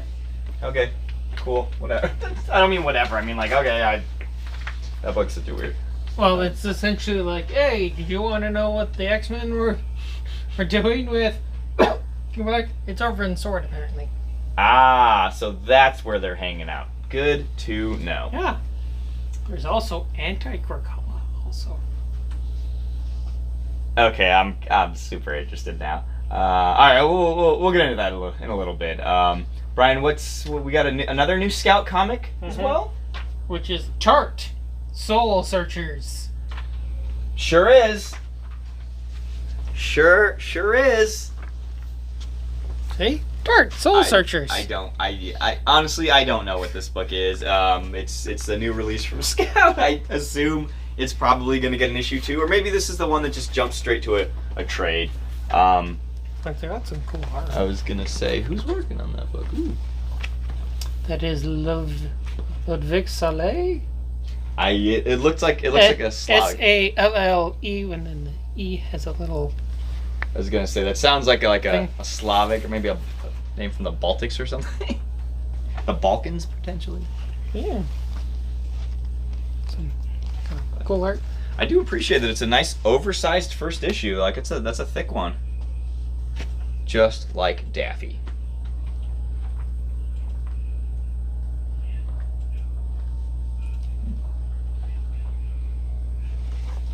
Yeah, the art in that looks really great. So keeping on, we've got Ninja Turtles 115. So continuing the Sophie Campbell kind of story consulting with Eastman. But yeah, Sophie writing and drawing it, continuing to push the narrative of the Turtles forward with some interesting new characters, interesting new Turtles, and definitely building on some fan favorite characters from the past, contemporizing all of it. So yeah, I would say for anyone who has been keeping up with Turtles, it's still going strong. Sophie's still got a really, really just beautiful voice for those characters. Next issue, Thor. So still, once again, going on. King in Black. Maybe Null's there. I don't know. Maybe Steve Blake's there. I don't know. It's Thor. Like I don't mean that in a bad way. Like if you're reading Thor, you're reading Thor, and there's a lot of people reading Thor. So the next issue's out. That's And two-tone excuse me. front cover. We don't have the main cover, but we do have the front cover. For Transformer, we have a handful of them. Maybe there's like 1 or 2 out there still. But yeah, if you needed the 3rd issue of the Transformers Back to the Future crossover, not the My Little Ponies crossover, not the Ghostbusters crossover. Not the Star Trek one. No, the Back to the Future one. Issue 3 of that is out now. We also have the first issue of the 3rd volume of Marvel's Ultraman comics with the Trials of Ultraman. He's a lawyer now. Yep. Ultraman Esquire. So if you want to read if you have been reading the Marvel Ultraman stuff, keep going with it. Kyle Higgins is doing it, of Radiant Black. So someone who knows how to tell, maybe translate some stories from Japanese culture then there's to the American photo stuff. variant. The story continues. It is definitely an Ultraman comic that came out this week. It is not the best Ultraman comic that came out this week, Giant though. Ultraman. Great Punchy book. Yep. Ultraman. It's really cool. So much good Other stuff. Punchy Ultraman. Lots of good stuff. The Peach Momoko variant. Good cover. Just saying, love some Ultraman. But that is the second best Ultraman comic that came out today. Just saying. We have Truth and Justice. Ooh, that was a good standalone issue. So if you read Truth and Justice #1, that was a standalone. #2, also standalone. But very, very, very good story in there. Did Brandon Easton write that issue? Yeah. So I would say definitely worth picking up if you are looking for a nice standalone story that reminds you why we have Superman as a character, why we still believe in Superman, why it's still necessary to have a character that embodies the paragon of what humanity is capable of. So I thought that this was a very, very good standalone one-shot that helps give Superman some context to some stuff that is going on, specifically around the ideas of what truth and justice mean, especially in this country, to maybe underrepresented people. So I would highly recommend that issue. I thought it was really good. Walking Dead Deluxe. Deluxe. Issue 11. Give Kirkman more of your money. See it in color. Hopefully other people got paid on it. Yeah, Matt, we'll get, as always, we'll add a standard cover, unless in the comments you tell us you want the variant cover.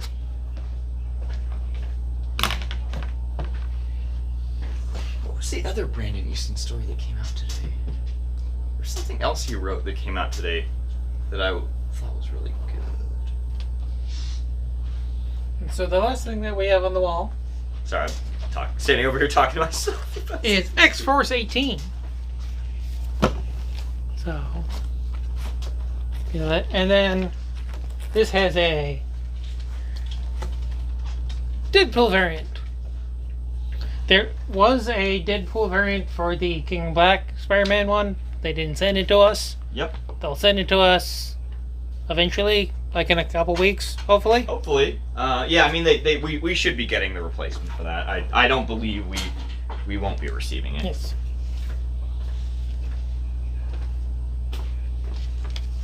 So, I think the Liefeld Deadpool cover, which kind of looks like a Deadpool cover from last week, but is It not. looks like a Deadpool cover from ever? From always? That's what it was. Brandon Easton also has a story in here. So, I'm not going to spoil anything, Brian will get to it, but the other Brandon Easton story, it's also a Superman story, is in Brian's pick for the week, which we'll get to. But that was why I was thinking there were two Brandon Easton stories that were very good this week that involve Superman. So those are all of most of the releases for the week. There were a handful of things I wanted to feature, including some new printings and some releases of some stuff that we didn't get initially. So for anyone who missed out on getting that first issue of Maniac of New York from Elliot Callan, not Elliot Rahal, the writer of Knock 'em Dead, Elliot Callan, Maniac of New York, #1, Andrea Moody draws this, or excuse me, Andrea Moody draws this, but this is... Other books, if you wanted. No, I like. But yeah, so we've got the second printing of the first issue of this. This, I would say, if you are a fan of slasher films, kind of classic slasher stuff, This is going to be something you'll probably be enjoying. This is the first issue. Issue 2 did also come out, I think, last week. So you could pick up a second printing of number 1 this week, as well as the first printing of number 2, and you will be fully caught up with this series here. I know Daniel Nelson is a big fan of this one. We also have a new printing, the 4th printing of Star Wars High Republic number 1. So if you need to get caught up on this, we have copies of some printing of number 1. We've got number 2. We should still have copies of 3. We do also have copies of Star Wars High Republic Adventures number 1 and 2. So if you need to get caught up on all of your High Republic, we got you covered. We do still have copies of, I believe, one of the young adult prose novels and a second prose novel. So that Chris, Chris, we'll go ahead and we'll grab a number 2 off the shelf for you. And then the other thing I wanted to, another one of a, technically this is a new book. I'm considering it more of a new printing, but the Teenage Mutant Ninja Turtles 2 The Last Ronin number 1 Director's Cut is out now. Nelson's right. Maniac of New York is very good. So if you loved that Last Ronin number 1, and you can't wait, and you enjoyed number 2, and you can't wait for number 3 to come out in May, I believe May 12th, you can pick up Last Ronin number 1 Director's Cut. So this is going to be a reprint of the first issue, and then it's also going to include some stuff here in the back, like some really interesting, that's what's interesting. You can get some layouts here. So these are going to be the layouts that were given to the artist to work on the book. Once again, IDW's got a cash cow, and they are trying to get everything they can from it. So if you enjoyed this first issue and you want to keep collecting, you want to see some of this concept work that they've been doing, definitely worth checking out. So once again, you can now buy TMNT The Last Ronin number 1 a 4th time. But the first director's cut. Also, the first glow-in-the-dark variant for Noctera is finally here. Noctera number 1 released last week or 2 weeks ago. We've got Scott Snyder, Tony Daniel doing their magic, but specifically, we finally got the glow-in-the-dark variant. So this is a cover price variant. It's not a ratio, but this was the only variant that we didn't get on initial release because they kind of added it afterwards. Me doing this isn't going to make it glow in the dark, but you can kind of see the spot. You can see the gloss, the ink there, where it's going to be the glow in the dark. But there, we do have copies of that. So those were the kind of new releases that were re-releases in many ways. But those were the last things I wanted to kind of talk about before we got into the picks. So we've got a half dozen or so picks for the week as usual. A lot of new stuff, a lot of things we might have alluded to earlier. But I would say, why don't I get some stuff ready, and why don't you get yourselves ready to check out what the staff picks are for the week. Chris, we will definitely add one of those glow-in-the-dark variants for you as well. In fact, I'm going to go take care of that, and then we'll probably just jump into some picks. Brian, Yes. I've got some of these right here. While I go grab these requests for Chris, do you want to start with your pick for the week? Sure. Thank you. So I'm gonna go ahead and just move that right there. Oh, you've got that. So let's go ahead and just gonna lay these right here. Just gonna lay these right here. And if anyone's interested, they can just say something. Okay. All right. I'm gonna go grab Chris's stuff real quick. So, my pick is it is Superman Red and Blue. Sort of a kind of companion series I've to got one of those over there. Superman Black and White. So these are all Superman stories. They're all. So this is the main Gary Frank cover. I think this is the. That is Lee Bermejo? I think that's the. Looks like Lee Bermejo to me. And the other one is Yoshitaka Amano, who is going to be doing that sick Harley Quinn team variant. So in here we get a story by John Ridley, who is doing the Next Batman. next Batman, but also the Secret History of the DC Universe. Yep. So that is by Clayton Henry. The next story is Brandon Eastman, who did Yep. Injustice, which has art by Steve Lieber. Oh, that's Brian. That's such a. That's also a really good story. Like it makes me want. Then there is a like story that's Superman. written and drawn by Wes Craig. Oh, that's a good one too. Then there's Dan Waters with Danny on art. So the same. So they've been working on. They're doing an image book together. Coffin Bound, I believe. And then the last one is by Marguerite Bennett with Jill Thompson on art. Yeah, that Jill Thompson one is just beautiful. So yeah, I don't know. I like the anthology stuff, and more importantly, for a character like Superman, I like the idea of an anthology where you have creators coming in and working on them. Because yeah, for me, Superman is. It's not my favorite character, but he is a very important character, and I think as far as what he represents and what he is supposed to stand for, I think is something that isn't always easy to write. So I appreciate when people have maybe a shorter time to just kind of really whittle down what their take on that character would be, and you get some really, I think, impactful stories that way. That Jill Thompson one's just beautiful. Yeah. So yeah, so Brian's blue ribbon for the week is the Superman Red and Blue #1.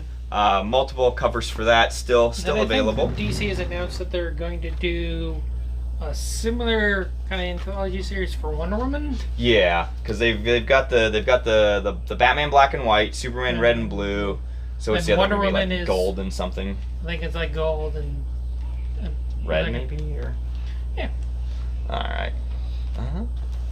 All right, Chris, I do have all that stuff for you. I know I didn't type it into the chat quite yet. All right, so next up, let's just jump into Scott's scoop, which you might have heard me throw some shade on Trials of Ultraman earlier, and this is 100% why.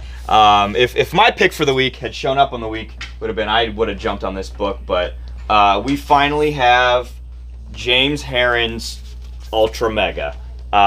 So for fans of Ultraman, for fans of Kaiju, maybe you know James Herron from his incredible work on Rumble, from a lot of work that they had done on BPRD. What I'm saying is James Herron knows how to draws the monsters.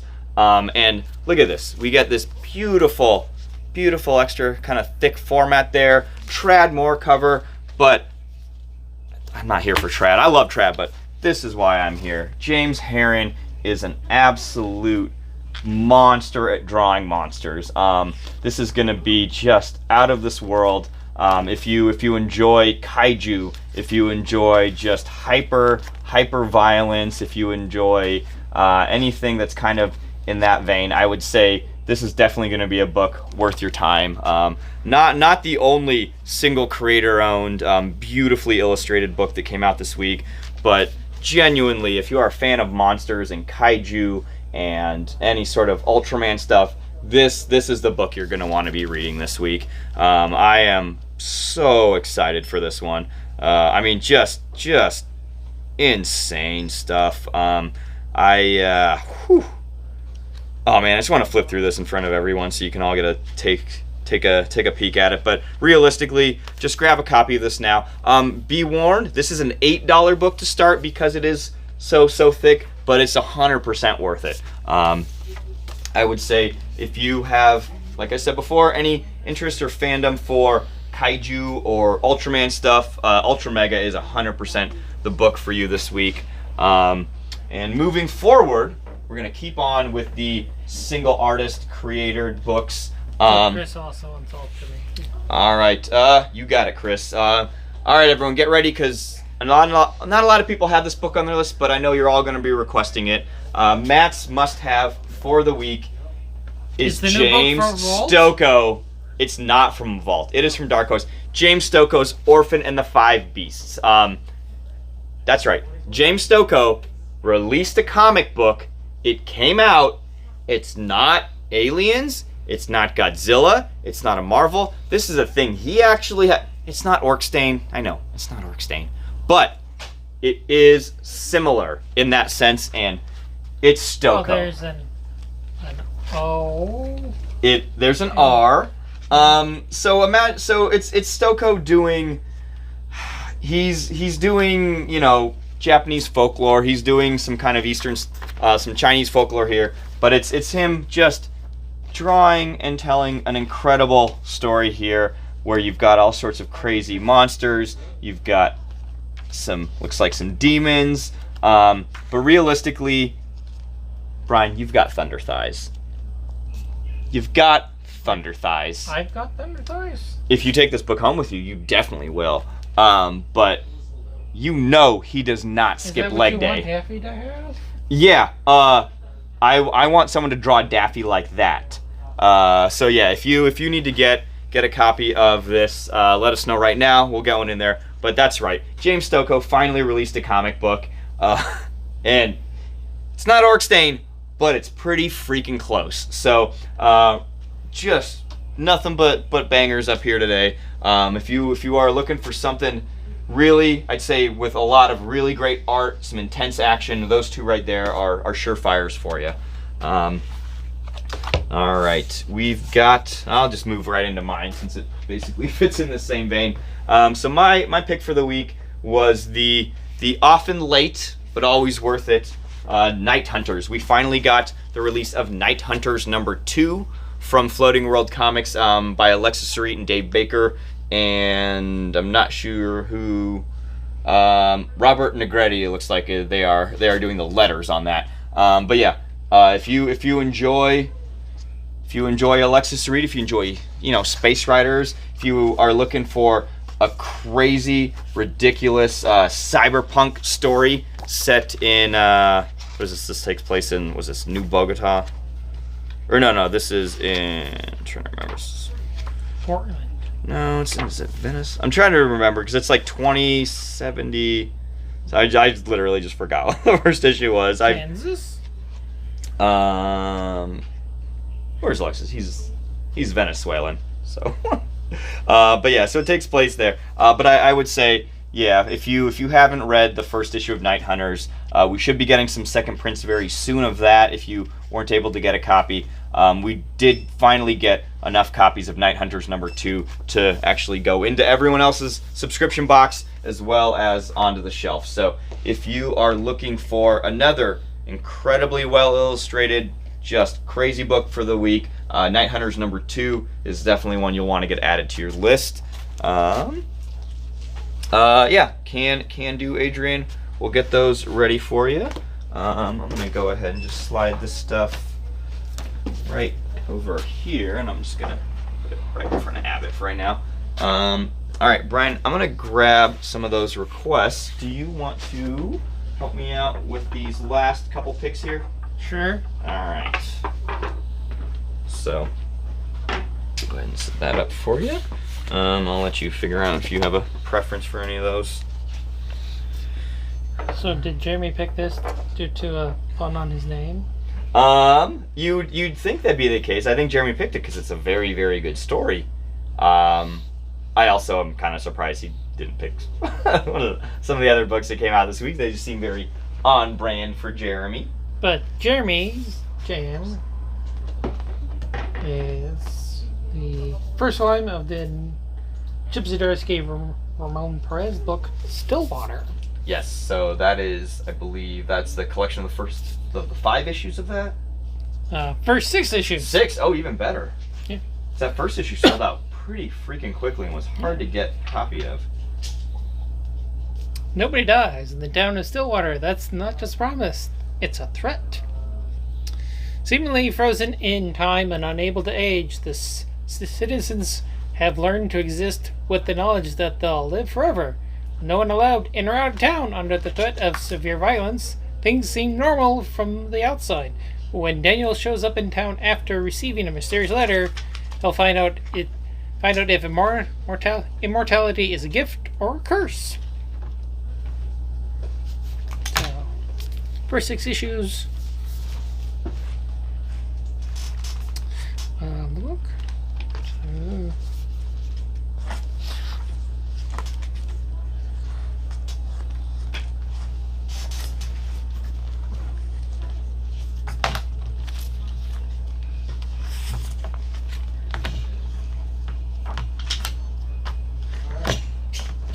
Alright, those are good.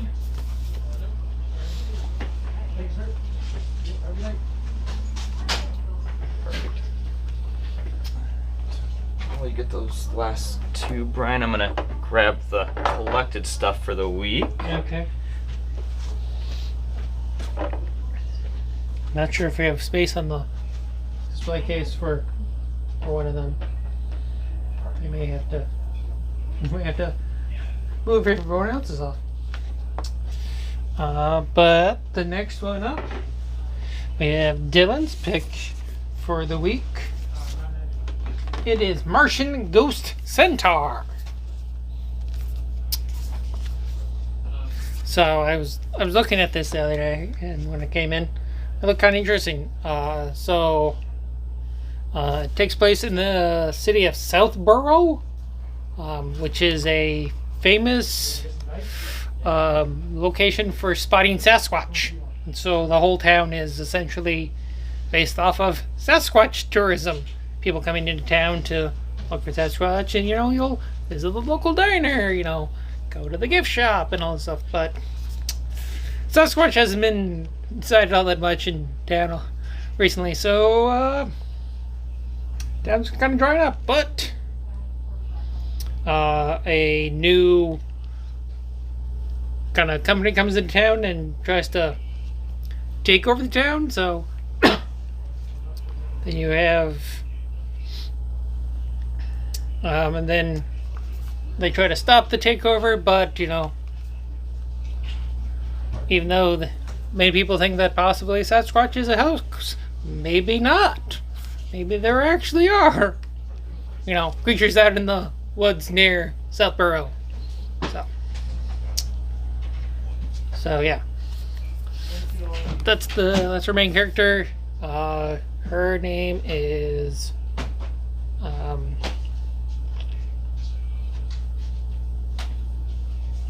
it is Louis, apparently, and that's Felix, but still a firm believer in Sasquatch, and so they try to save the town from being taken over, and they possibly meet some spooky people out in the woods.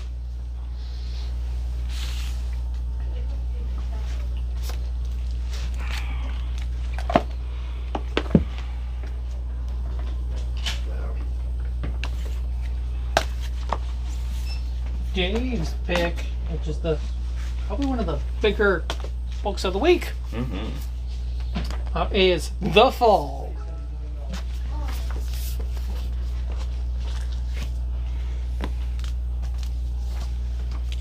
Because the front of the first couple of sentences of this book are totally not the world we're living in. In the wake of our worldwide economic, political, and social turmoil and a deadly pandemic in the summer heat, a city is falling into chaos. Empty supermarket shelves, citizens confined to quarantine zones. That sounds very... Fighting with grief and despair. I don't know what any of this stuff is. People just wanting to have their families safe. Pandemic seems to have changed some small communities in negative ways. So yeah.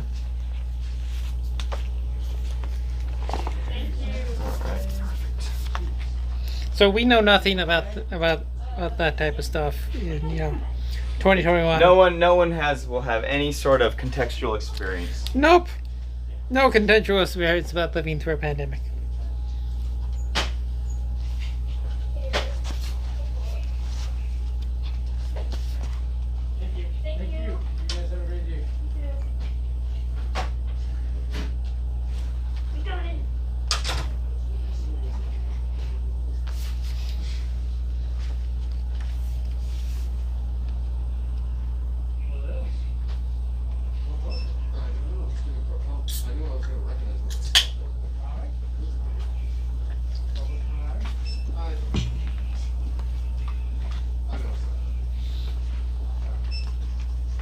Well, if you buy the book, you could get the unofficial soundtrack on Spotify.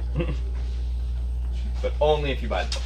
Well, only if you scan the QR code back, which is essentially listen to the music that the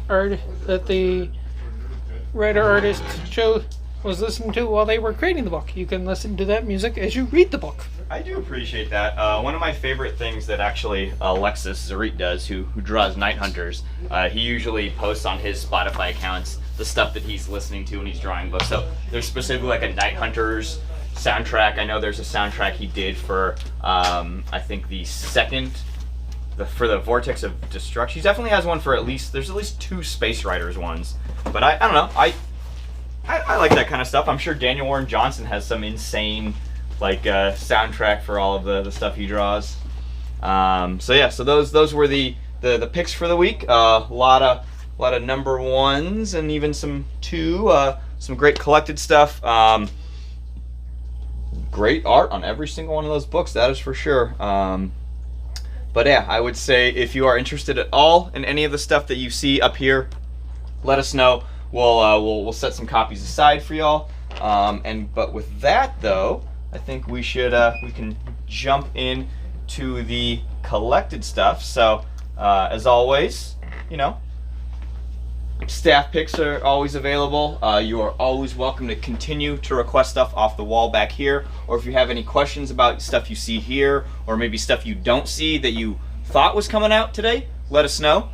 We can put those requests in for you. But in the meantime, it's time for trades. I think that's what we're gonna call this segment. Brian, we're gonna start. I forgot to tell you, Brian, we're doing segments now. So it's time for trades. It's trade talk. Time for. There's no more trade waiting.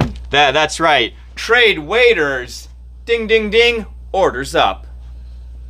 That always was like a weird thing. So are you the one serving the trade, or are you the one The point is, it's trade talk with Kenshi and Brian. Excuse me, with Brian and Kenshi. Let's just talk about the good stuff. So Marvel put some trades and some hardcovers out this week. Essentially, if you've been sleeping on some stuff and you want to get the fanciest versions. People sleeping on comics. Why? Brian, it's a pandemic. We gotta do what we gotta do. I'm gonna start with a restock. We got the Mark Brooks X of Swords hardcover back in stock. This is the direct market wrap variant. This book is already out of print. If we are going to get more X of Swords hardcovers in, it will be the standard cover. However, if you would like this lovely Mark Brooks wrap cover, we did get two back in stock, so there are 2 out there, but these are the ones that are out of print. They're never going to print more of this Mark Brooks cover. So if you, like me and Jeremy and Dave, got the Mark Brooks House of X, Powers of X hardcover, we also got the Mark Brooks X of Swords to put on the shelf next to it. So we did get 2 of these. Are you going to get the Mark Brooks cover for the Hellfire Gala? Yeah, I will get the Mark Brooks wrap cover for all mutant stuff moving forward when he does it, because he's gonna do Just one. mutant stuff? Yes, because if I don't, then I gotta get a bunch of Captain Marvel. If I limit it just to the mutant stuff, I'm good. So eventually I'll buy X-Men Hellfire Gala in a beautiful hardcover like this with a Mark Brooks cover. That's sort of like the name of the next big X-Men event thing. Yeah, Hellfire Gala.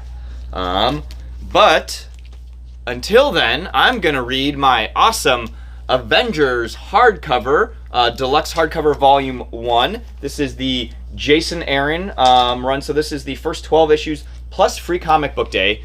So this is the very beginning of the current Jason Aaron Avengers run. So this is what this year's Free Comic Book Day books are. Oh yeah, because Free Comic Book Day coming in August. We will have a lot more news on that in the probably next month or so as we learn some more stuff. And there's also rumored that DC will be putting out a free comic book day book, but since they're not with Diamond anymore, they won't have the free comic book day branding on it. Yeah, But there's they've at got least their some own brand. rumor that DC will be putting out some free comic book. They'll be putting out a Sometime free in the- comic book on a day very close to Diamond Comics trademark free comic book day. But if you need some reading to do until then, Avengers and Daredevil both have deluxe edition hardcovers. This is the first 10 issues of Daredevil. This is 12 and plus of Avengers. But this is the beginning of the Zdarsky run. So if you want to get ready for, a costume change, get on this. If you want to get ready to see who the new Phoenix is going to be, read Ravencroft. Read Heroes Reborn. Read this. It was Heroes Reborn that supposedly spoils that thing, right? Yeah. Yeah, whatever. Deluxe edition On a variant hardcovers. cover. Yeah, on a variant cover, as always. Basically, it's like if you look at a variant cover and then read some of the solicitations, and then have been paying attention to Avengers, and you put together various things, you apparently know the end. Okay. So. It doesn't exactly say in the thing like so and so is this, but it's more of trying to. God, look at all this beautiful. Look. Connect. Oh, there it is. There it is. Yeah. So I'm interrupting Brian to show off that we got the we got our epic collections back in for the Fate of the Phoenix. This is the volume 7. This is Claremont Byrne. This is what you're here for. So that gives you the entire Dark Phoenix saga. Look at White Queen there. Yeah. So the entire Dark Phoenix saga. You also get Days of Future Past. Those 2 issues in there. Yep. I'll say this. You get Kitty Pryde joining the X-Men. There's Wendigo. Yeah. You get the some cool hits, Hellfire man. stuff. Yeah. No. This is what you want.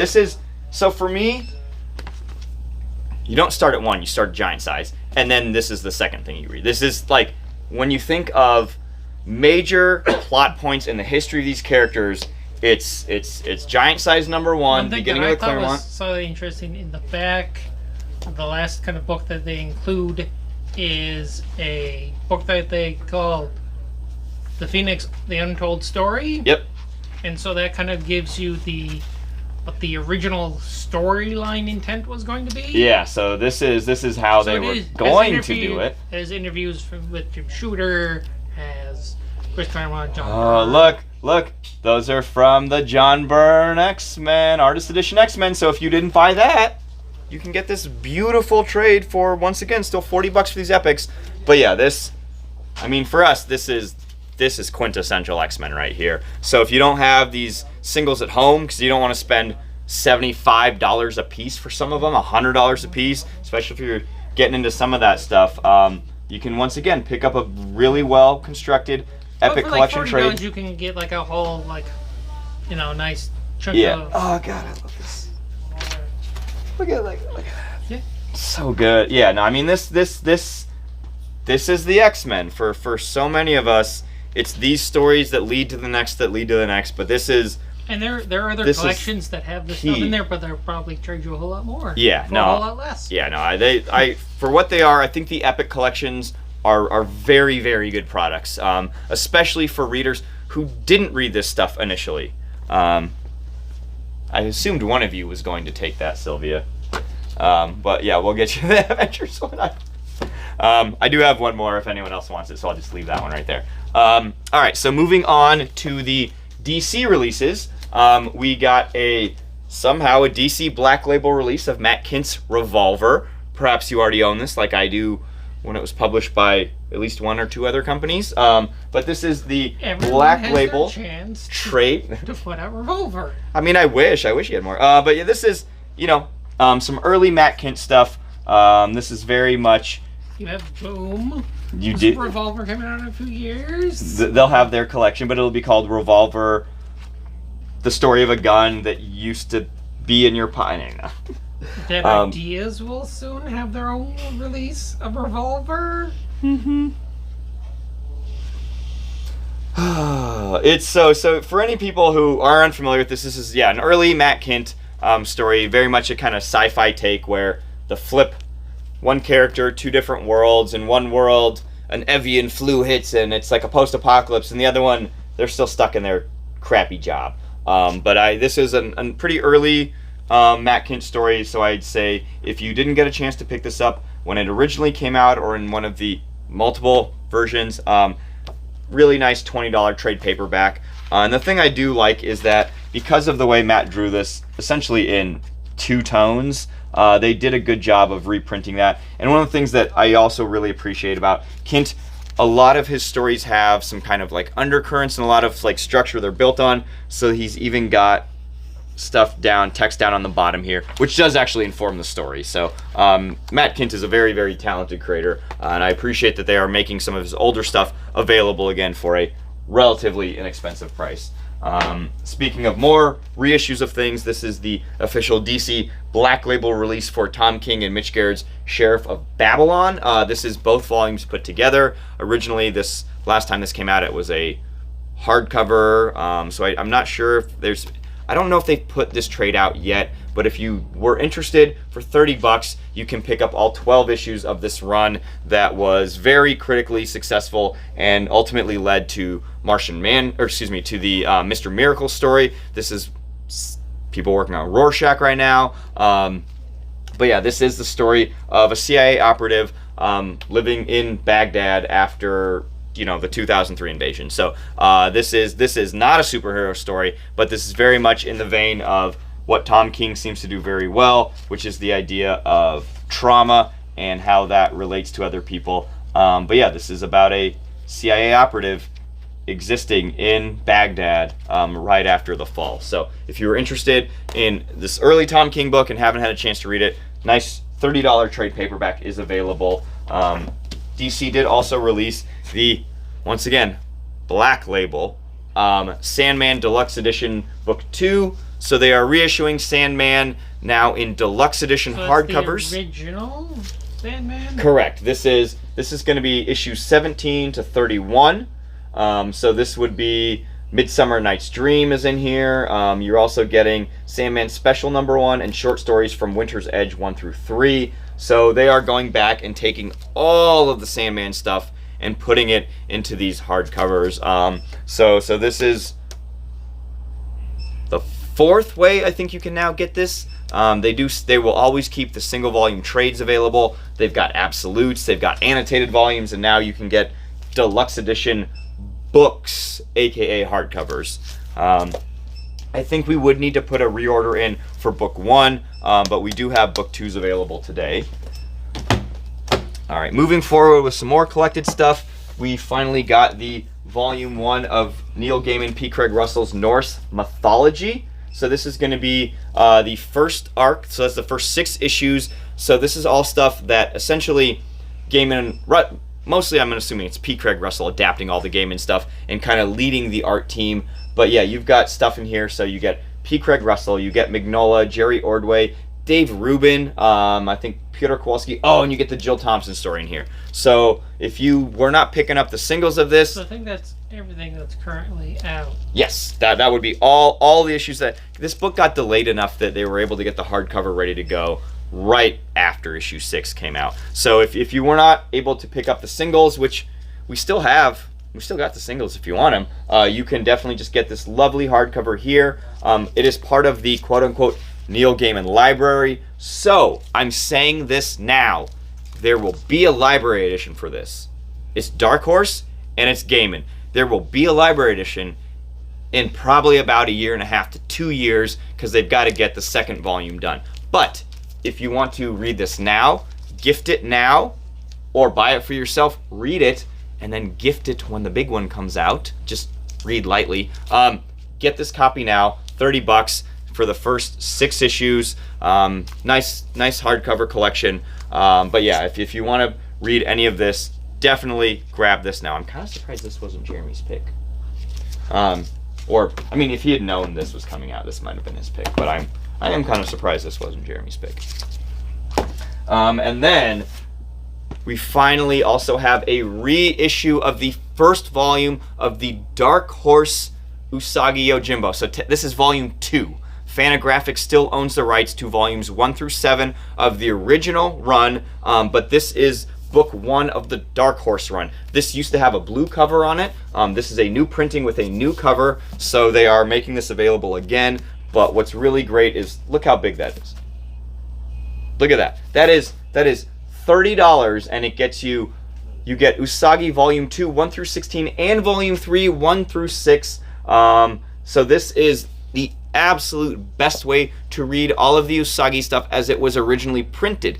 However, IDW is actively recoloring the series now under Stan's supervision, and they are slowly putting trade paperback volumes of those out. Those are coming out in like 6-issue chunks, not like this.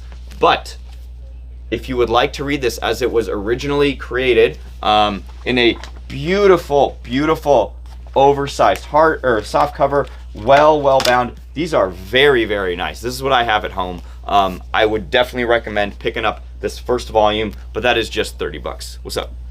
Chip reader, scanner, it's not working. It's declining the cards. What happens when you run just the number? Just the card number. Just run the card number. I was having troubles with it earlier.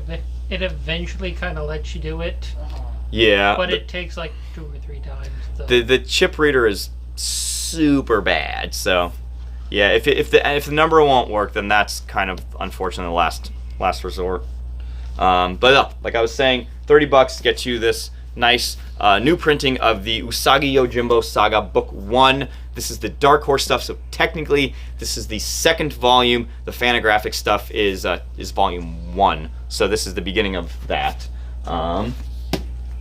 And then there were some other really nice releases from Dark Horse this week. We finally got the Cyberpunk 2077 Trauma Team trade paperback. So for $20, that gets you the 4-issue miniseries to Cyberpunk 2077.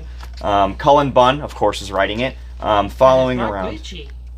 What was that? It's not glitchy. I mean, this one, I believe. You don't have to like upgrade your like computer. You definitely don't need to worry about what you're running on this.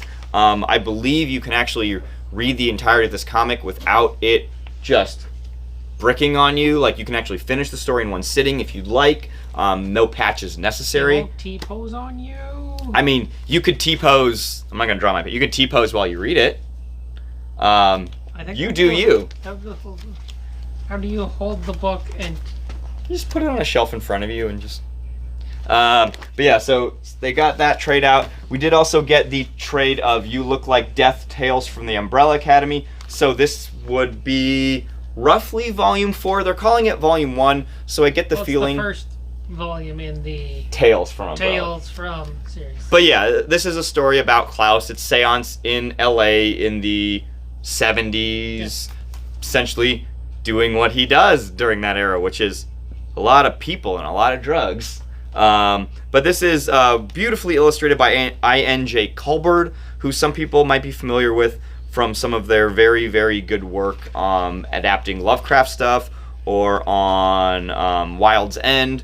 But yeah, I would say, look, it's not Moon or Ba, but those two are pretty untouchable for me. I.N.J. Culbard is an incredible artist, so I like that they are bringing in very talented artists to come in and work on the Tales from Umbrella Academy. So Volume 3, Hotel Oblivion, is out now. Volume 1 of Tales from the Umbrella Academy is also now finally out in a collected volume.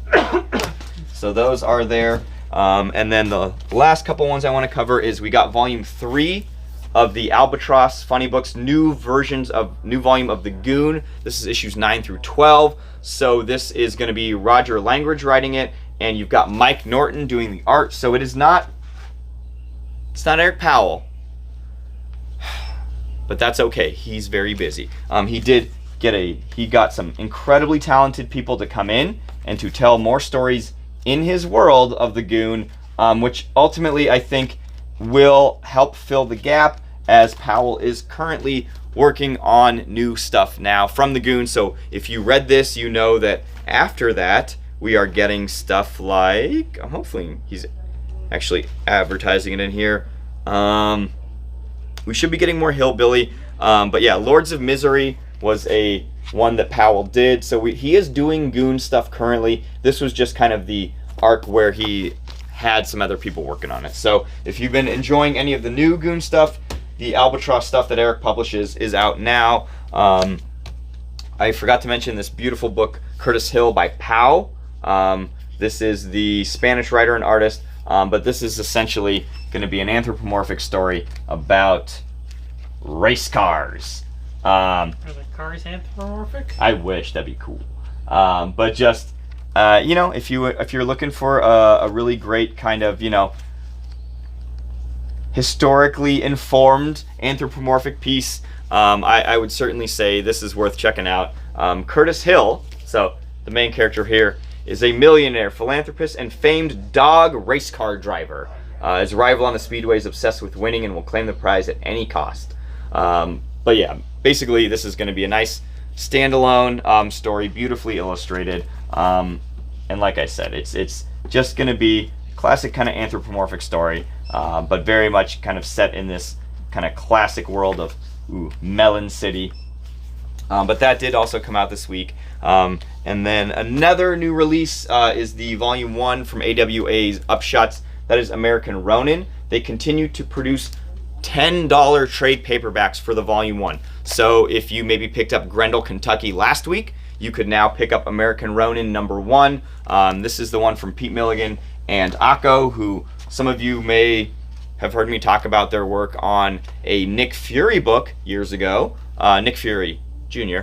But Akko, for me, is a very, very good artist, and the book itself seems to be pretty interesting. I really like a lot of the page layout work in here. But yeah, this is Business is War, and war is over, democracy an illusion, and real power now lies not with nation states, but huge corporations engaged in a silent war for global domination. So, like the real world. Yes, the difference is their #1 weapon, highly skilled, technologically enhanced operative trained since childhood to pledge their allegiance to the corporate flag. But what happens when one such operative breaks free of his mental chains and decides to bring the whole system down? Can one Ronin make a difference? So yeah, it's... Are they the last Ronin? They are not, as we know. So yeah, I'd say if you've read maybe, if you've read Greg Rucka's Lazarus, or maybe something like Old Guard, some of these things will sound a little familiar, but it's Pete Milligan and Akko doing it over at AWA Upshot, and like I said, it's just $10 for this first volume. So if it's something you're interested in, let me know. Matt, I will get this copy of Curtis Hill set aside for you. All right, and then the last collected thing I want to feature was a direct release from friend of the shop, Arcane family member, Keenan Marshall Keller, who is the author of The Humans. Chris, we'll get you an American Ronin. But yeah, so Keenan wrote The Humans. This is he comes from a self-publishing writing and drawing background. So we got copies of Scumbag for Hire, his latest Kickstarter release. I believe I still have these 2 copies left. But this is what is this? 176 pages. This is only, what is it? I think $15 for this. But basically, we're looking at a self-illustrated, just kind of crazy story here. If you are familiar at all with Keenan, you'll be very familiar with this one. Nah, nothing at the moment. I can just write it on and post it, I guess. Yeah, the best thing you can do, honestly, is if you just direct them to the website, there is the contact portal there. But yeah, if you just write the email address down, that's going to be the easiest thing. But yes, as Keenan says, drawn completely in pencil on torn poster stock, subconscious exploration into themes of identity, bureaucracy of humanity, and the endless search for meaning within the absurdist surroundings of life askew. Raw, weird, profane, and sometimes maybe profound, this volume collects the first 3 issues in the series, plus the never-before 4th one. So he had self-published a lot of this stuff a couple years ago. But yeah, I would say if you are interested at all in some of Keenan's stuff, this is worth checking out. But it is, yeah, I think one of the people he reminds me of the most is, if anyone's familiar with like Lawrence Hubbard, Raw Dog. Very kind of crude art style, but it's not, the art I think is indicative of the energy. And yeah, if you've read The Humans at all, you know Keenan's sense of humor. You understand his kind of flair for storytelling, especially stuff in the vein of maybe The Pulp. So I'd say if you want to grab a copy of this, I had 5, I'm down to 2, because we did have some pre-orders for this, but we got these directly from Keenan, so unfortunately you won't be able to see this on the website, but I do still have these last 2 copies. But yeah, I will say that if you are interested in anything that we've got up here today, any of the collected stuff, any of the stuff on the wall, or stuff on the wall, or any of the stuff on display here, once again, let us know in the comments section, or if you get to this stream after we've gone live, feel free to just email us directly, info@arcanecomicbooks.com, or you can certainly head over to arcanecomicbooks.com and contact us there. Slide into the DMs on socials. We'll get the requests, and we'll get everything pulled for you. But I'm going to make sure that I get Chris a copy of American Ronin, and then we'll make sure we get Sylvia a copy of Avengers. But for the most part, that's most of the releases for the week. A handful of things, as always, that don't quite make the wall. Some random issue 6 or 3 of something. So if you heard about a release this week and you didn't see it here or here, let us know. We had some pretty major shortages, which mostly affected a lot of the collected stuff. So there was a new book from Andrea Bell that came out this week that I was super excited for, that we got 0 copies of, so I can't read that yet. There was some other stuff. I know a lot of the manga that we had put on initial order, that also did not show up yesterday, so we're hoping to see some of that stuff. If not, maybe in the middle of next week, hopefully, fingers crossed, by the week after that. So if you got an email and the item on your email, or one of them, isn't here at the shop, that's realistically what happened. Some pretty bad shortages. So I would say that if you hear about something and you don't see it, let us know. We'll take a look for you. If you hear about something before it comes out, let us know and we'll try to get it for you. That is actually the best piece of advice today. If you know about something before it's out, tell us. It's so much easier for us to order things for you before they're out, because once they're out, it's really hard sometimes for us to get stuff back in. So even if it's just you saw something on Twitter and we give you the response, it's not in the system yet, but we'll put a note in it for you. Just do that. You are always more than welcome to forward us postings on social media, whether that's Facebook, IG, Twitter, whatever. Forward it to us, or realistically, add us in the comments if you want us to maybe check out something that you're interested in. But we are always looking for any help we can to get books to you early, directly, or more importantly, just make sure you don't miss out on something. But I feel like that's most of the stuff I was kind of interested in talking about this week. I know we are getting very, very close to that 6 o'clock time. But I would say if you have any requests for this week, or if you've heard about something maybe for next week, let us know. Let us know over the weekend. But definitely feel free to hit up the website at arcanecomicbooks.com and just message us directly. You can always, there's a contact link there. You can just send us a message. Head straight over to the info@arcanecomicbooks.com email address. But beyond that, I'm starting to lose my voice for the day, so I feel like we should probably wrap this up. You want to do one last thing? I mean, it's not like there's some sort of special thing over there, Brian. Or is there something special? What special thing? Brian, you got us presents for Snyder Cut Eve. Yeah. Cookies. Woo! You know I love a gimmick. You know I love a cookie. So you know I'm gonna love that cookie. In a reusable container. That's very nice. It's microwavable, freezer, and dishwasher safe. Why would you microwave those cookies? And then freeze them and then wash them? The container. I don't know. It sounded like you were saying the cookies. No. You sure? Do it, Brian. Do it by the mic. This is good ASMR. Oh yeah, that's what people love.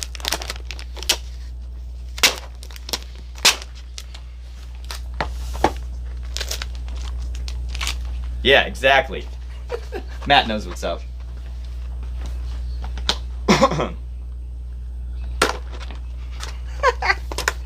Would you like a cookie? No, thank you. Would you like a cookie?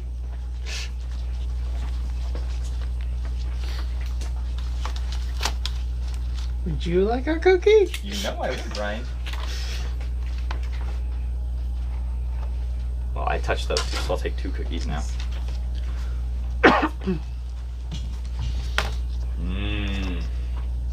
Well, Brian, Green. the only thing that would make this better is if I had a Shamrock Shake to pour on the ground, because they're gross, Daniel.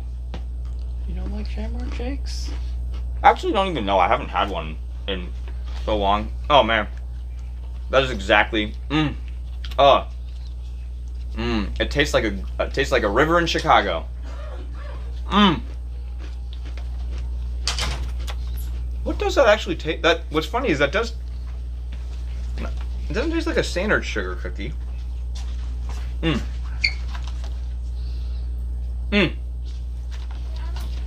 Well, stereotypical Irish saying that's probably borderline racist.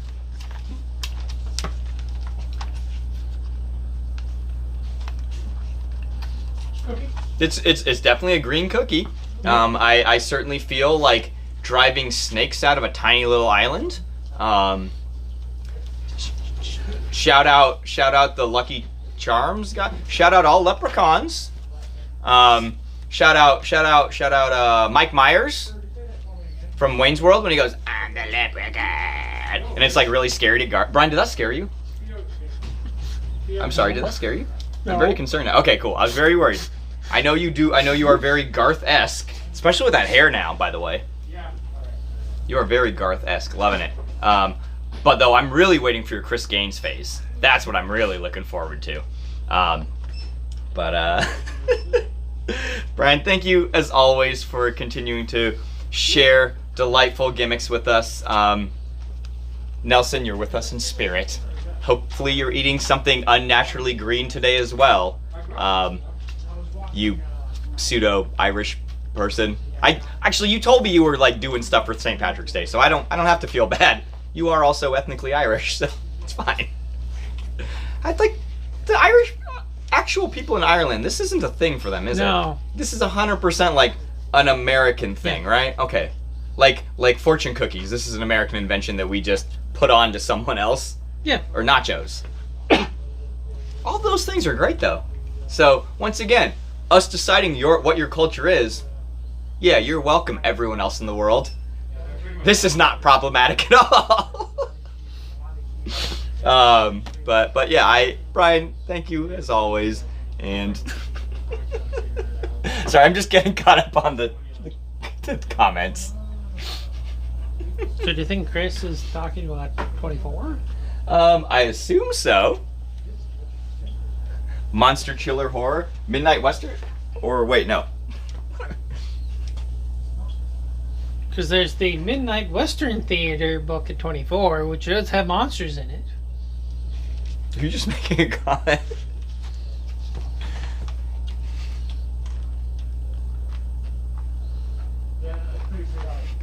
Alright, we'll catch up eventually, Chris. But as usual, I appreciate everyone for hanging out today, making requests. We're getting a lot closer to talking about some Phase 3 here. So I know that the Phase 3 is going to be hitting King County very, very soon, if not very, very shortly. Aren't? No. God. Are they doing an SCTV remake? Aren't all Shamrocks technically 3D? You would think so. Oh, maybe not. But aren't they? Did I hear something that they're gonna try to do new SCTV? Like, I mean, I know they can't because Rick Moranis is retired. Like, he just straight up retired from acting. But the rumor is he might be back. Well, he's done a few things recently. Well, his whole thing was he said he wanted to raise his kids, and his kids are grown. Yeah. And Disney's got a lot of money, and Honey, I Shrunk the Grandkids. I would say that I think John Candy's the only SCTV member Who's not around. who's dead. Could you imagine, like, if they did a legacy SCTV where, like, just, like, think about, like, people, some of these people have very funny children now. But, you know, it could be good. Just like, you know, Bill and Ted Face the Music. You get the Levy kids in there. Well, that's the thing. If you can just get Daniel Levy to show up, oh, it's already gonna be a hit. But yeah, that would be pretty good. And then you have Oh, yeah, that's right, Chris. I forgot about that. Yeah, New Kids in the Hall. It's going to be. And crush your head, Ryan. But then to think on the show wouldn't when that character How can you talk? I just crush your head.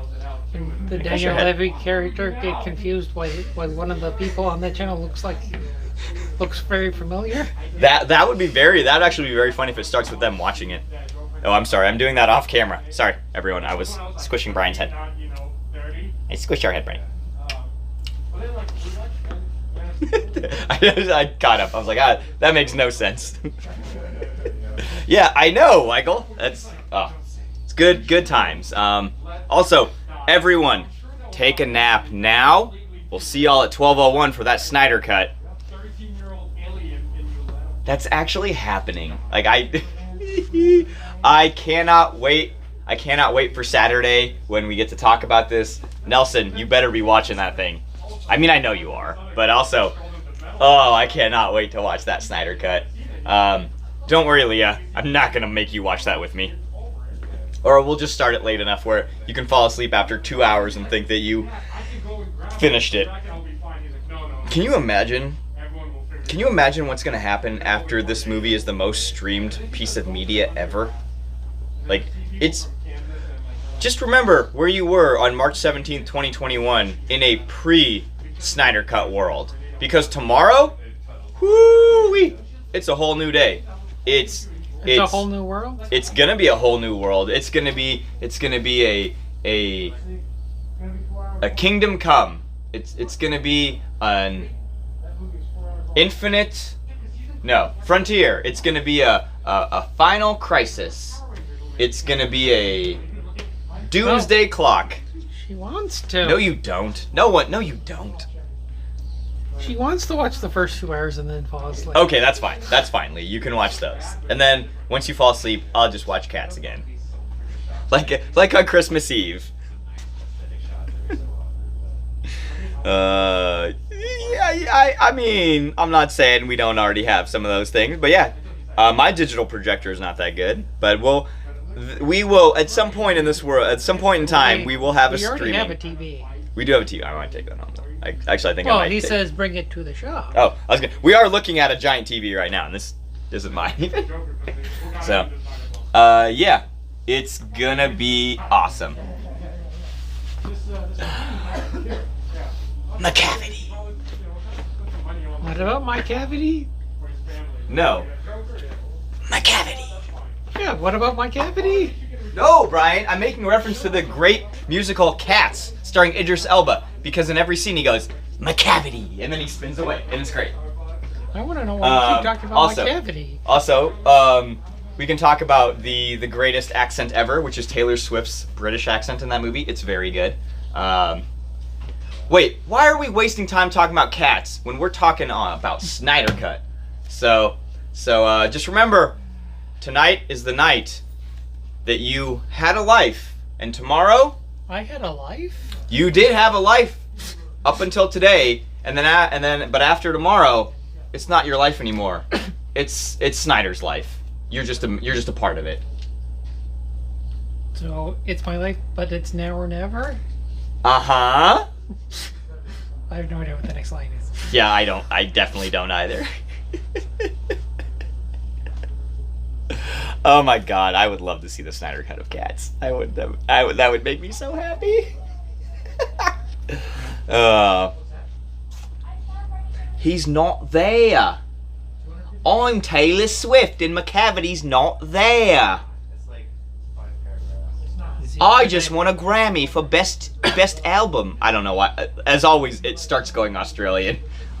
So if he's not there, is he over there? That's part of that. That's the song.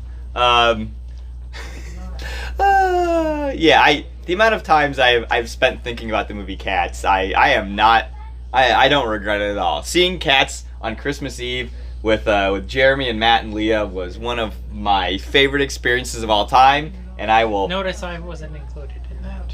Brian, do you really think... Would you have come to see Cats with us on Christmas Eve? Possibly. Alright, that's fair. You might have. But it was a late showing. We went to a late showing on purpose. I'm sure Folklore was amazing. I'm sure it was the best album of the year. It's definitely got that one. But, yeah, alright, well... We can keep talking about this. We can keep wasting everyone's time, but we all know you need to get fed, you need to take a nap, and we'll see everyone at 12:01. Well, actually, I take that back. We'll see everyone at 4:03 a.m. when we're all just bawling tears, just frantically posting online. I'm saying it now.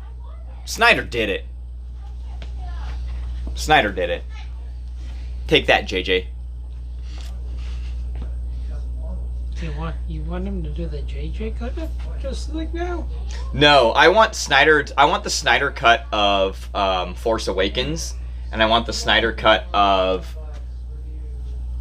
what the hell was the name of that last movie? Rise of Skywalker. I want Snyder cuts for those two, Force Awakens and Rise of Skywalker. That was the name of that movie, right? I think so. Yeah, there's definitely Rise of Skywalker was the third one. Though, yes, redo the bad ones. Not the second best Star Wars movie ever. Last Jedi's the second best Star Wars movie. I don't care what anyone has to say to me about that. It doesn't matter. I'm just doing it for the clicks. But seriously though, Last Jedi is my second favorite Star Wars. I do think it's like the second best Star Wars movie. I think it goes Empire, and then I think it goes Last Jedi, and then it's maybe I guess then it's Return. No, it's New Hope. Then it's Return. Holiday Special. No, it's Caravan of Courage.